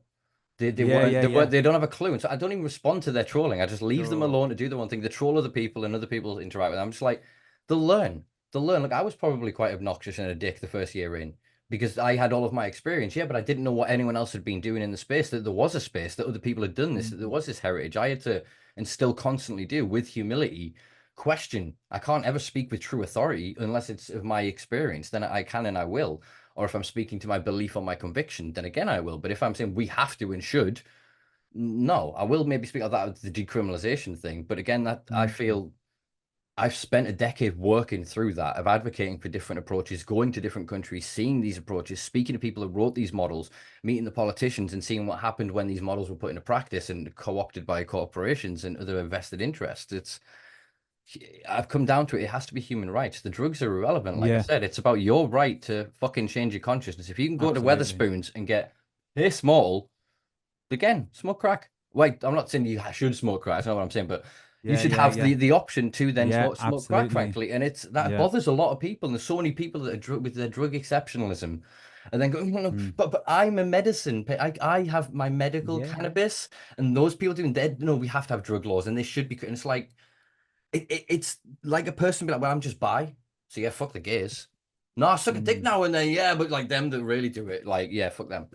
Do you know, it seems Mm. so weird that there isn't this Yeah. space for a real authentic voice from a legacy perspective of people Mm. that are not interested in capitalizing and commercializing the space. That their first and foremost desire is freedom and end of the war. That's the language that we've Yeah. lost. We don't talk about the war on drugs anymore. We don't talk about all the victims getting caught up in it. There's so much attention on now. Oh, but this patient got in trouble at this one space, then he should be allowed to do that. No. You know, what about the 10,000 people Yeah, last year that got over this? exactly. What about I'm really there with you. and I've had arguments, less got a lot of time for Clark, really do. And me and him have had our arguments and our Mm. disagreements over the years. And I remember saying to him once, I was like, you guys promised to hold the door open. And he rebutted with like, you can't expect disabled people to hold the door open. And I was like, wait, I'm and I'm not. Like we fought for you to do that in the hope that you would leave it open a crack that we could blow it off its fucking hinges. And Yeah. it didn't just get shut behind us, it got fucking concreted over. Yeah, It yeah, yeah. disappeared. And we're now 5 years after the fact, and only now are certain groups and organizations, Yeah, myself we just got included, to with Durham starting to rebuild and go. chip away. I've just had a Yeah. really successful meeting with Durham Police I yesterday, saw, yeah. and they get it. I basically went in all kind of guns blazing of like human rights and da da da. And you know Hmm. me, I've been doing this for 10 years, blah. And they said, look, we trust what you're doing. We respect what you're doing and we understand your vision. You've clearly wanted the same fucking thing. We want to ensure public safety and that, what is it, your human rights are protected. And so, all right, I like this. I can work with you guys. And so I've said to them, look, we're going to run these two events. We're going to Hmm. build back a bit of a public connection, rebuild that community, connect people with good quality growers, good quality people. Going to try and give people the best access to education and information. And from that, I want to work with them to open a venue, as we've sought Amazing. to do in the past, because Yeah, yeah. the venue should, if they can now accept the patients and the pots and the whatever, all I want is that Dutch style discretion. Yeah. Just look the other fucking way. We've got it in clubs like Teesside. There are other Yeah, yeah. organizations that I'm not going to name Exactly. because they're not as public, but they have police Yeah, yeah. protection in their Yeah, areas. And 100%. I just want to do it in a way that's maybe slightly a bit more public, so that when somebody Mm. goes, "How can I do this?" I can go, "Well, here you go. Here's the script. Go talk That's to that cop. brilliant. Go do it." Because many hands make light work. Like Yeah. I'm not a leader per se, but I believe and I'm quite happy to, march with the people. But I've Mm. done my time with a bullhorn at the front. I've tried to move forward with things, and because of medical cannabis, air quotes, medical cannabis, because of like the power of hemp and CBD industry and all these fracturing of the space, the only people that were really left that were following me were people that are so passionate, but quite, I don't want to say ill-informed. They're like so confident in their position, they don't want to be informed. So Yeah, they're yeah, yeah. going legalize, legalize. And I'm trying, and I have done for years now, going, Mm. no, legalization means monopolization, means Yeah. they will continue to dominate this. You will not get to participate. You think you'll get to open a business, you'll get to grow. No, you might get to Mm. work as a bud tender, but they're building this industry to stop Yeah. you, not to help you. If you want to get off your knees, we do it together. And I Yeah. think it's nice to speak to you today and to have Absolutely. this realization that you're kind of on. I'm not saying I ever thought you were on the other side of this. I don't like that it be a binary like Hmm. that. But I will admit, again, my classism, I've made some assumptions given your education and your being Yeah, in the yeah. South, if nothing else, you know what I mean? Bloody Southerners. Yeah, yeah. That I assumed you would have had different responses. So this is Mm. been very refreshing, Ollie. I Yeah, I mean, appreciate I'm it. quite, I'm quite a bit of an anarchist when it comes to this kind of stuff. I uh, grow functional mushrooms myself. I have grown cannabis in the past. I think it's I think, even in terms of like the food I buy, me and my girlfriend, we get our veg from a local biodynamic farm. We get our meat, it's all local, grass-fed, organic. We get really pissed off when we have to buy stuff. We're like, oh, fucking hell, we've got to buy some spinach from Tesco because we've run out of salad leaves. Mhm. And then I'm fucking raging because I've got to buy my cannabis from people that grow it in Canada. So I'm very much there where it's like we need to have this sense of control. We need to have democratization of access and ownership. And I should have the right to grow my own cannabis, and I should have the right to have someone grow cannabis for me. Um 100%. so yeah, man, I think we're singing from the same hymn sheet. Awesome. Awesome. You touched on something there that I wanted to jump into a couple of series of quick questions. Some Yeah. people might not know, and I'm going to act the idiot to help with the conversation. So, what is mycology and functional mushrooms for people that don't know? Oh, so mycology is the study of mushrooms and fungi, encompassing, you know, all different types of things from, edible gourmet mushrooms that you'd find like, button mushrooms. And I mean, there's a big crossover between the gourmet edible mushrooms and the functional mushrooms. It's an interesting term. It's quite a new term, functional mushrooms, functional medicine. I think broadly speaking, you know, we're in a bit of a state where the world kind of almost like self-admittedly is a bit fucked. We're all like everything's fucked. But don't worry, we've got these things to help us function better and adapt. And so we've got adaptogens and Yes. nootropics and functional mushrooms. And you know, I think it from uh an industry perspective, functional mushrooms are one thing.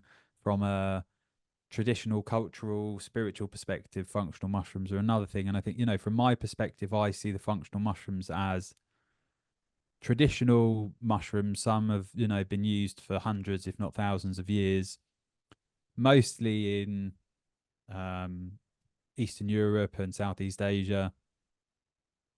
And for me, they're things which are helping the body to adapt to different surroundings. They are helping your brain function better, your organs function better, your metabolism function better. They're helping your gut bacteria. And there's different mushrooms with different effects. So, the popular ones at the moment are things like lion's mane, which is really good for brain function, reishi, which is good for, sleep, rest, cordyceps, which is really good for muscle function. And I think, the world and commercial industries have jumped on these things. I don't think they are. um I think there's the potential for like crap products, as Mhm. with everything. Even bottled water. You've got stuff that, you've got Fiji water, which is really nice and tastes delicious, and then you've got like 30p bottled water, which tastes a bit Mhm. weird and plasticky. And I think it's, some people might think, well, is there something about like the wellness industry that leads it to it being opened up to like unscrupulous practices? Sure, but again, I think it's with any industry, you're going to have some shitty products which don't do anything and some really good products which do stuff. And it's all really new, it's all really in its infancy. And Mhm. I think there's lots of good people doing good stuff in terms of education about mushrooms and growing mushrooms. I think the more people start to grow mushrooms themselves and have this kind of intimate connection with them, they'll understand how they affect them more. And it won't, I don't think it's going to be as uh problematic as something like CBD, because Mhm. most people can't like well, in fact, if you have to have a license to grow hemp and extract it and do all of that stuff, whereas you don't have to have a license to grow lion's mane and do an alcohol extraction. So I Mhm. think there's more opportunity for people to have access to knowledge. And I think the way in which mushrooms work with mycelium growing, it's like, sure, there's potential for it to be monopolized, but my hope is that the mushrooms aren't going to let it go that way necessarily. Think the risk reward of, I mean, we talk about the intention of cannabis Mm. and plants just herming in on you to fuck you. If you're a cash cropper going, oh yeah, I'm already spending this money, the holiday I'm gonna spend on this. Yeah, Yeah, get a yeah. week five and the plant just goes, ha ha ha, couple of bananas here, slight bit of Yeah, pollen. You yeah, didn't yeah. see that coming, did you, mate? Like, and I think the same would be true of, like you said, of mushrooms. I mean, the largest living organism on Earth is a mycelial cluster in, I think, North America. Yeah, yeah. And we're starting to come through using like AI and other technology, we're mapping like whale song, dolphin song, and their languages and Mm. starting to arrive at a point of being able to communicate. The same is true with when the I can't remember what you call the specific thing, but the thing they invented not that long ago, which basically means you can crack into microscopic sound. And so Right. they're using this to start to understand that, like, this is where the research for like plants screaming when you cut them and Yeah, plants yeah, like, yeah. yeah, they're starting to go, "Well, there's this whole fucking thing." And as Huxley Mm. describes in like Doors of Perception of like the brain being that reduction valve, Yeah. it's that I think, yeah, the human perception reduces that world of light and sound and everything else to that's exactly what you need, that's Mm. what you get. And these substances open us up to that shit. And I think that, yeah, we're gonna end up with a much more of a symbiotic relationship with mushrooms. I mean, there's Yeah. arguably, in an abstract philosophical sense, an argument to be made that we're being farmed by mushrooms, not the other way Yeah, around. yeah. Like, it's Yeah. when you start to understand how these things work on scale and mass, and Mm. I'm hoping that all of these things, cannabis, psychedelics, the entheogens, or any compounds of functional mushrooms, all of it just can slightly tweak us back to nature and go, wait Yeah. a minute, is that processed white pill, that thing where you spent billions and all the rest of it, and that just even the intention, the fact that they could make and be the next Sackler and make 15 billion of Oxy or Mm. whatever, that's the problem. Whereas then just going, well, what if we reconnect with nature? And actually, it used to be like the fucking medicine was around you. Oh, you got Yeah, bad what if we throat, think whatever. about the Nettle tea, systems and you and go, yeah, yeah. and the mushrooms. Then I think pointing the functional mushroom things like are starting to point to there's something in the dirt. Mm. Like, do you know what I mean? It's the microbiome. It's Yeah. this that 6 inches of topsoil as we always talk about. It's like, well, wait, I can't remember her name. That Indian woman, Russell Brand's Pradana Shiva. yes, she talks about it in the fertilization Yeah, yeah. companies and what happened after the Second World War. And it's like Yeah, the there's these soil's two, been yeah, there's fucked. these two paradigms going off, and I think I'm hoping these things are going to push more of a larger Mate. group together that we can start to go. Do we even need these things anymore? Like something Yeah. like bamboo, some cultivars of bamboo was 46 inches a day. It's crazy. 46 inches a day. That's insane. Crazy. Yeah, Like, yeah. so we've got that as a fast growing material that is still used as scaffolding in most of fucking China Yeah, to this yeah, yeah. goddamn day. If we then start to go, well, there's just a few. What happens if we go into the Amazon instead of being a pharmaceutical company going, we're going to go find an air quotes cure for cancer, which is what they say they're going to do, but they're not. They're Mm. going to find a maintenance drug that'll keep you alive while you've got cancer, so you keep paying them forever. They're not interested in cures. It's not conducive to a healthy Mm. economy. Whereas if we went to look back at these things and actually go, well, what is the benefit? Let's look at traditional Yeah. cultures. Let's pay forward to the groups that we know. Like there's a lot of study coming out at the minute of new psilocybin species in Africa. Hmm. And when people Yeah, start to yeah. go, what the fuck? And you're like, yeah, what do you think this was the white man thing? It wasn't even the white man Yeah, and thing. in We like the stole Middle it from the East, fucking yeah, there was yeah. so many other things like the Egyptian tree of life is like it's a DMT given Mm. plant. It's when we start to understand beyond ourselves of what we consider drugs now, or even Yeah. the way that we use certain things. They were ceremonial drugs that when you add that plus that with that, oh, but we Hmm. just drink that as a nice little herb, or we Yeah. consume that as a calming thing. But they understood that had that connection to nature. They could the healer and the leader of the tribe would have such respect in the way that they would be able to go, no, no, no, your motherfuckers need to have this ceremony. We don't Yeah. have those. We have those people now, but they're gatekeeping. Like you said, they're going 10 grand. You can come to my Yeah. ceremony. I've set up a lovely part in the jungle of Peru. Like it's as well, he's a contentious name to bring up actually, given accusations. But I'm gonna say it anyways. Ben Sesser used to say that it's not the fucking the hippies and that need the MDMA. and the people that have got access to it. It's the tattooed bald blokes in their 50s Mm. in Western Supermare. Yeah. It's the wrong people, I think, are getting access to these drugs, and what they're ending up doing is what I call ego fortification rather than Mm. dissolution, or as it's termed in the academic sense now, default mode network dissolution. Yeah, yeah, And I yeah. think what happens is there's a part of them that it what makes them, oh no, but I'm that good. I saw God, and that God said everything I'm doing is right.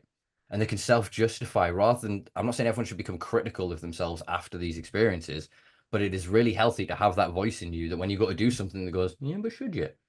Yes. Like that's Yeah. vital. That's as vital as anxiety, and that will show up as anxiety unless you start Yeah, to just deal that with it. healthy I don't know what it is. Healthy respect. It's the Mm, respect for them that, like, yeah, these plants might, plants and fungi, they might kick you in the arse, and that's okay, but just have that respect for them, like a, I don't know, like a teacher or something. You don't always want to go knocking on the door, being like, oh, can you give me another lesson? It's, um and I think, you've touched on this as well. Just, I really resonated when you were kind of speaking about your interests outside of psychedelics. For me, it's about, well, who am I? What's my relationship like?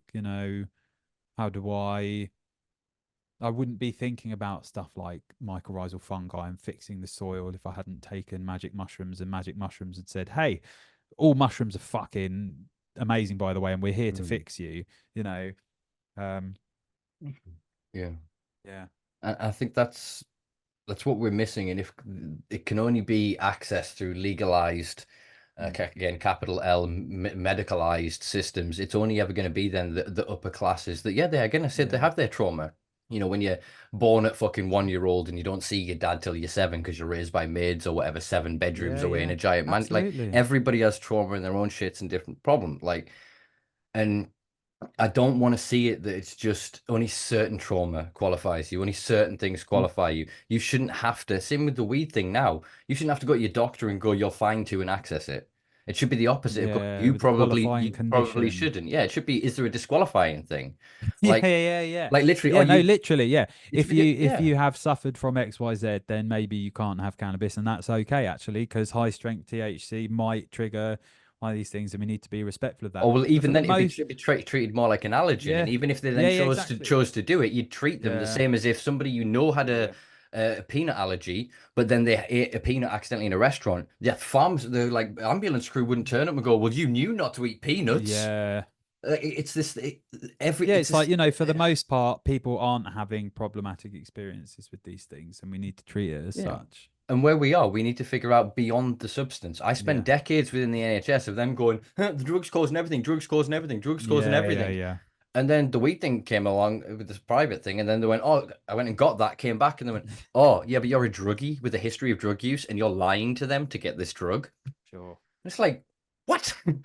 It's Yeah, such a, like I said, it's mental. They shouldn't yeah, have yeah, yeah. no right to intervene in my life in the same way. It's not. Again, if I was then a gay man, I shouldn't then have to. If it was then legalized under this current model, would I have to then go to a doctor and go, "Doctor, I'm thinking of sucking a dick. Can I get a bit of paper to go say I'm okay?"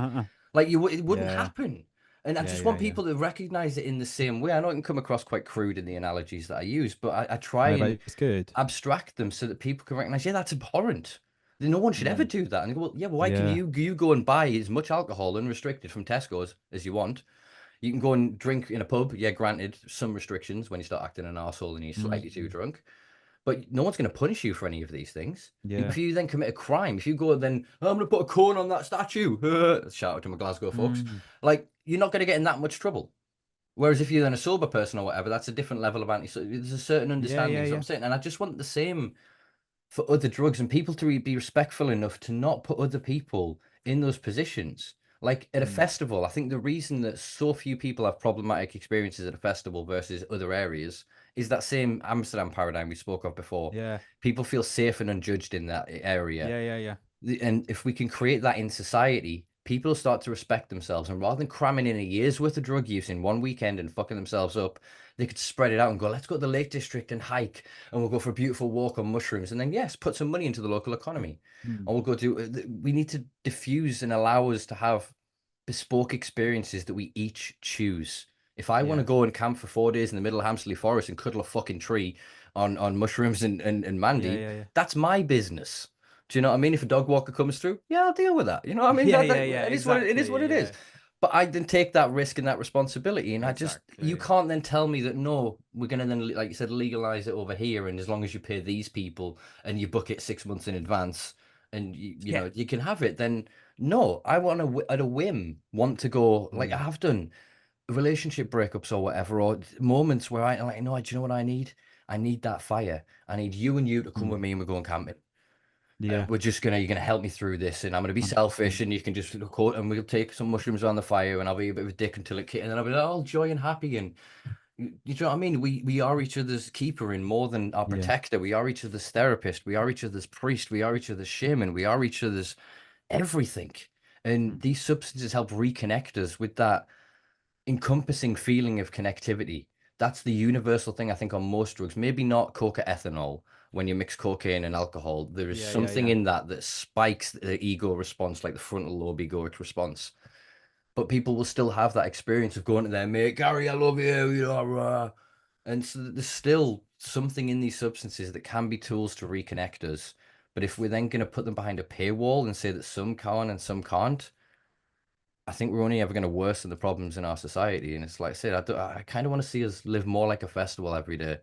Mm. And people wouldn't take as many drugs. I think we see that Yeah. in Yeah. Yeah. they Exactly. would space them out and, like I said, be more Yeah. responsible and get more from it. And it was like all the music promoters in the north back in the day in Manchester and Newcastle and shit. And they're like, all right, we're going to charge you 30 quid to come in because we know you're not buying any fucking drinks. Yeah. Yeah. Yeah. We'll give you free water, and our bouncers will sell you the drugs.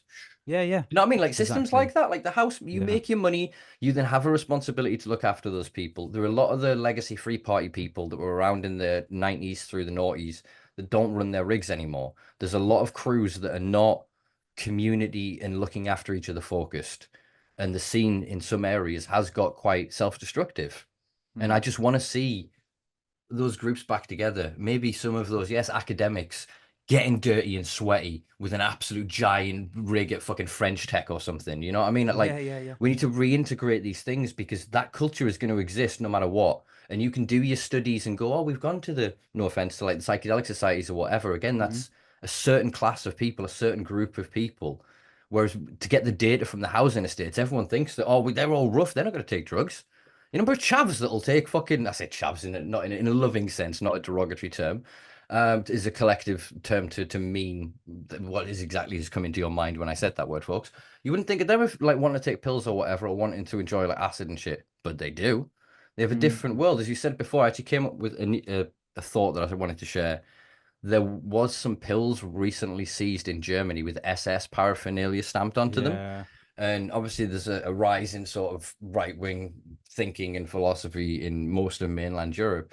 And I think you were right on the thing that people bond in traumatic senses. If they're being told they're at war and there is an invasion and the immigrants are causing all of this and all this other shit, and they're going, well, no, we're being standing up and being patriotic and defending our country. And like you said, that you're my brother. And in that bond, that kind of negates like it almost absorbs all of that love and affection. So all that is left is then that aggression that still exists because my life sucks when I'm not on this drug with this person. Do you know what I mean?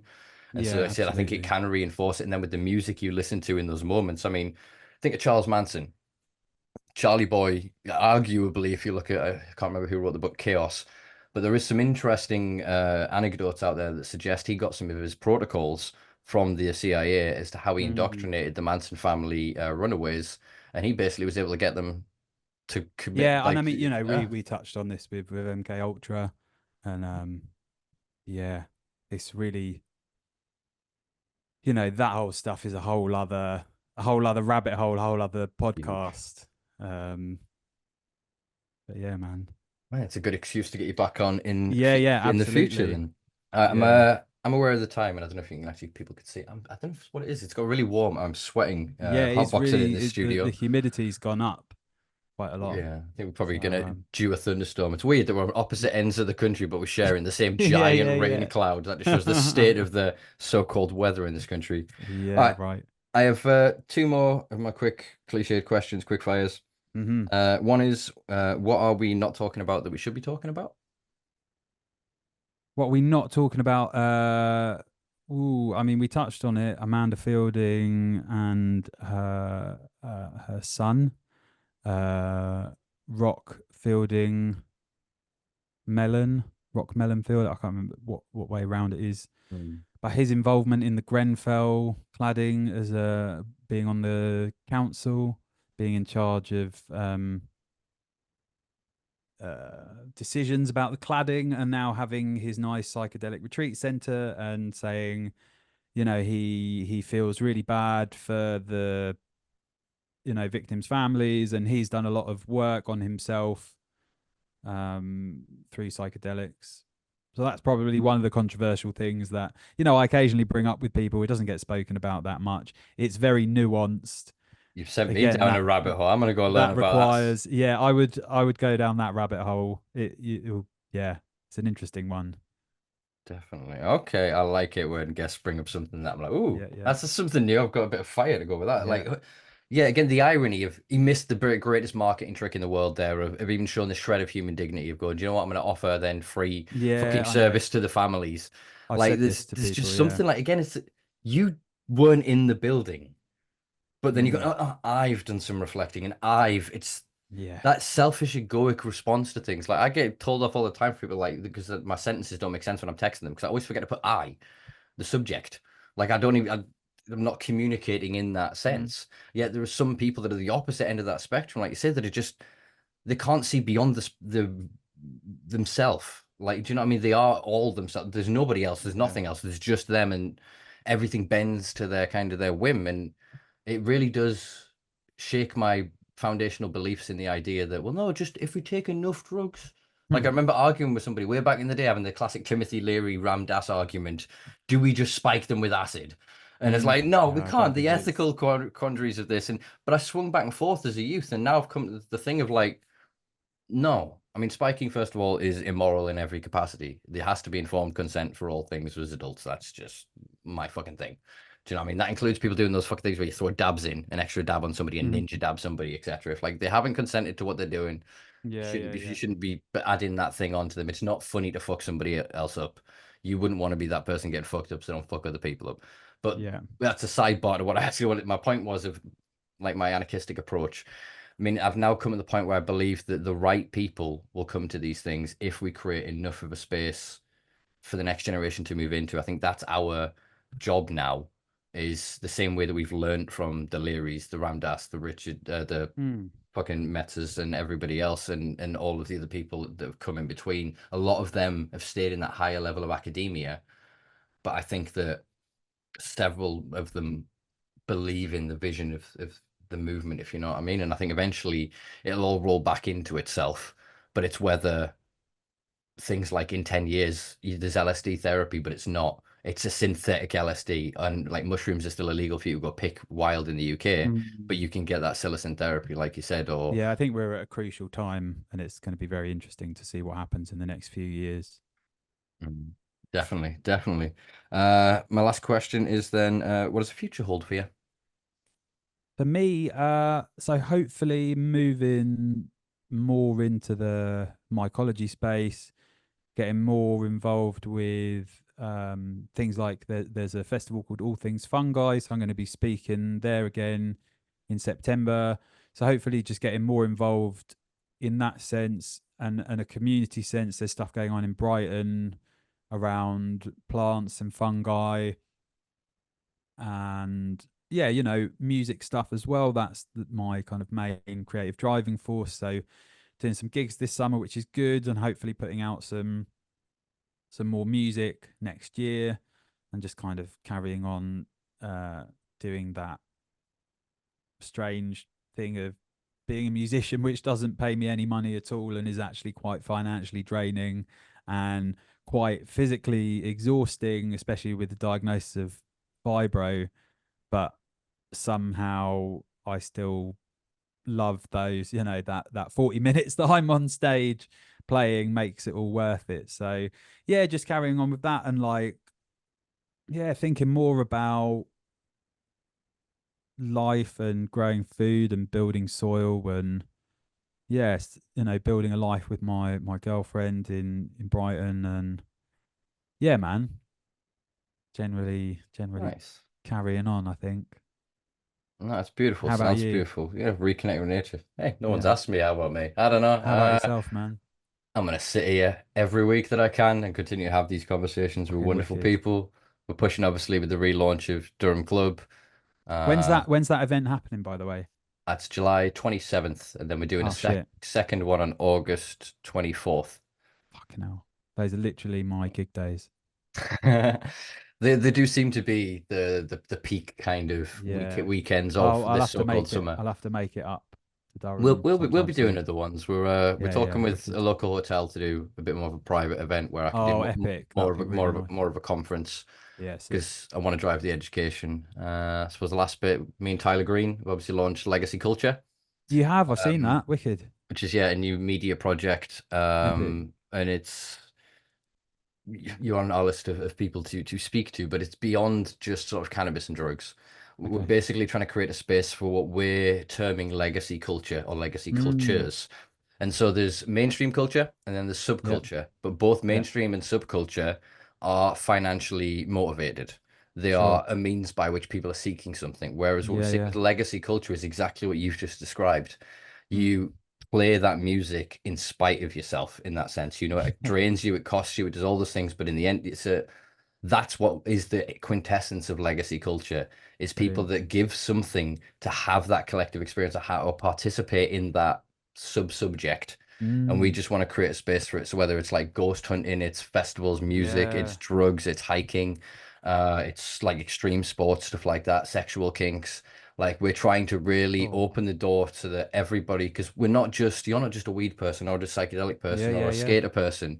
The intersectionality of all these things, we're all such multifaceted creatures, and Mm. we want to create a space where we're challenging the narrative of legalization, but we're not just focusing on drugs. We're showing what these people can bring to the table. Those Sure. snowboarders that smoke that weed. What happens when they could have a snowboarding cannabis company? What Yeah, happens with yeah, yeah. that bunch of ghost hunters? They like to take mushrooms when they go hunting. Do you know what I mean? It's like what Vice's initial kind of drive was to be, but we want to Yeah. go real diverse with it and just give voice to the voiceless and to show that there is far more that is happening in this world. Epic. Sounds great, man. I love Tyler. So Yes. it's going to be a cracking team. Good people. I'm still talking him Yeah. into getting back in the hot seat on the podcast. And I think Okay. I'll keep twisting his arm, but he'll Yeah, be yeah. back. Definitely going to put yourself down for a autumn or winter revisit if that's all Yeah, right, Ollie. nice Because I one think for it'd be sure, good man. to touch base after Product Earth and yeah, see how things are going. But I've Definitely. thoroughly enjoyed this. Thank you for Yeah, taking the it's been time, great, brother. man. Thanks for having me on. No worries, no worries. I will be hitting you up with some Yeah, introduction yeah. requests because you've brought up some very Absolutely, man. interesting names and you know some other interesting people I would love to interview. So Yeah, for yeah, sure, man. man. All right, take it Wicked. easy. All right, Nice one, dude. Speak soon. peace and All love. right. Bye. Peace. Bye. Well, there you go, folks. That was Oli Genn-Bash. Again, not Jen. Yeah, I think I got that right. I got that right. Yeah, I hope you enjoyed that, folks. I hope you got a good bit of an insight into kind of Ollie, his work, his background, kind of what he is up to and sort of planning. Yeah, that was very refreshing. As I kind of brought up midway point there, I think I had a slight internalized bit of a misconception or misperception of kind of how Ollie would stand with his belief in some things. So it was really refreshing to hear him um, sort of, yeah, voice his opinions and different things and to have such moments of coalescence. Is that what I'm trying to say? Where like our beliefs and our ideas and our vision kind of aligns. And yeah, it's good to know that he is championing in spaces that frankly I would never get access to, that many people within kind of my realm, our space and our sphere wouldn't get the opportunity to speak of. And yeah, I think given his education and his master's degree in sort of political thought and practices of resistance, I think that gives him quite good insight into kind of what is going on. So yeah, I hope you enjoyed that. I will link a couple of the news articles that we discussed as well in the comments below. Yeah, I'm going to check out these people that Ollie has mentioned and go down a rabbit hole with Rock Melon Fielding, or however that works with what his name was. And yeah, Grenfell, I want to know what that's all about. That sounds quite interesting. So yeah, I might be bringing that up in a future episode, folks. But yeah, I'm not going to waffle on much longer. It is warm in this goddamn room. It is humid. It is nearly 10 o'clock at night. I am tired. I am going to go cuddle with my new kitten. I say cuddle if you can see the state of all the scratches down my goddamn hand. I'm going to attempt to cuddle with my kitten and my cat. All right, if you've enjoyed this, folks, please do give us a like, a share, a subscribe, a rating, a star, a thumbs up, whatever it is you do on your platform to show your appreciation. I appreciate it, and I appreciate you. Check us out on all social media platforms at The Simpa Life. Yeah, check out thesimpalife.com. Patreon. If you really enjoyed this and you want to help me keep the lights on that are currently roasting me in the studio, then check out patreon.com/The Simpa Life, where for less than a cup of coffee a month, you can, help me keep on said lights. All right, take it easy, folks. Hopefully, I don't know, we might have some sun here in the UK over the next week. If not, I'll be sat here next week complaining about the weather with you fine folks, with, I don't know, somebody. It'll be awesome. You'll love it. I'll love it. All right, peace and love. Catch you later.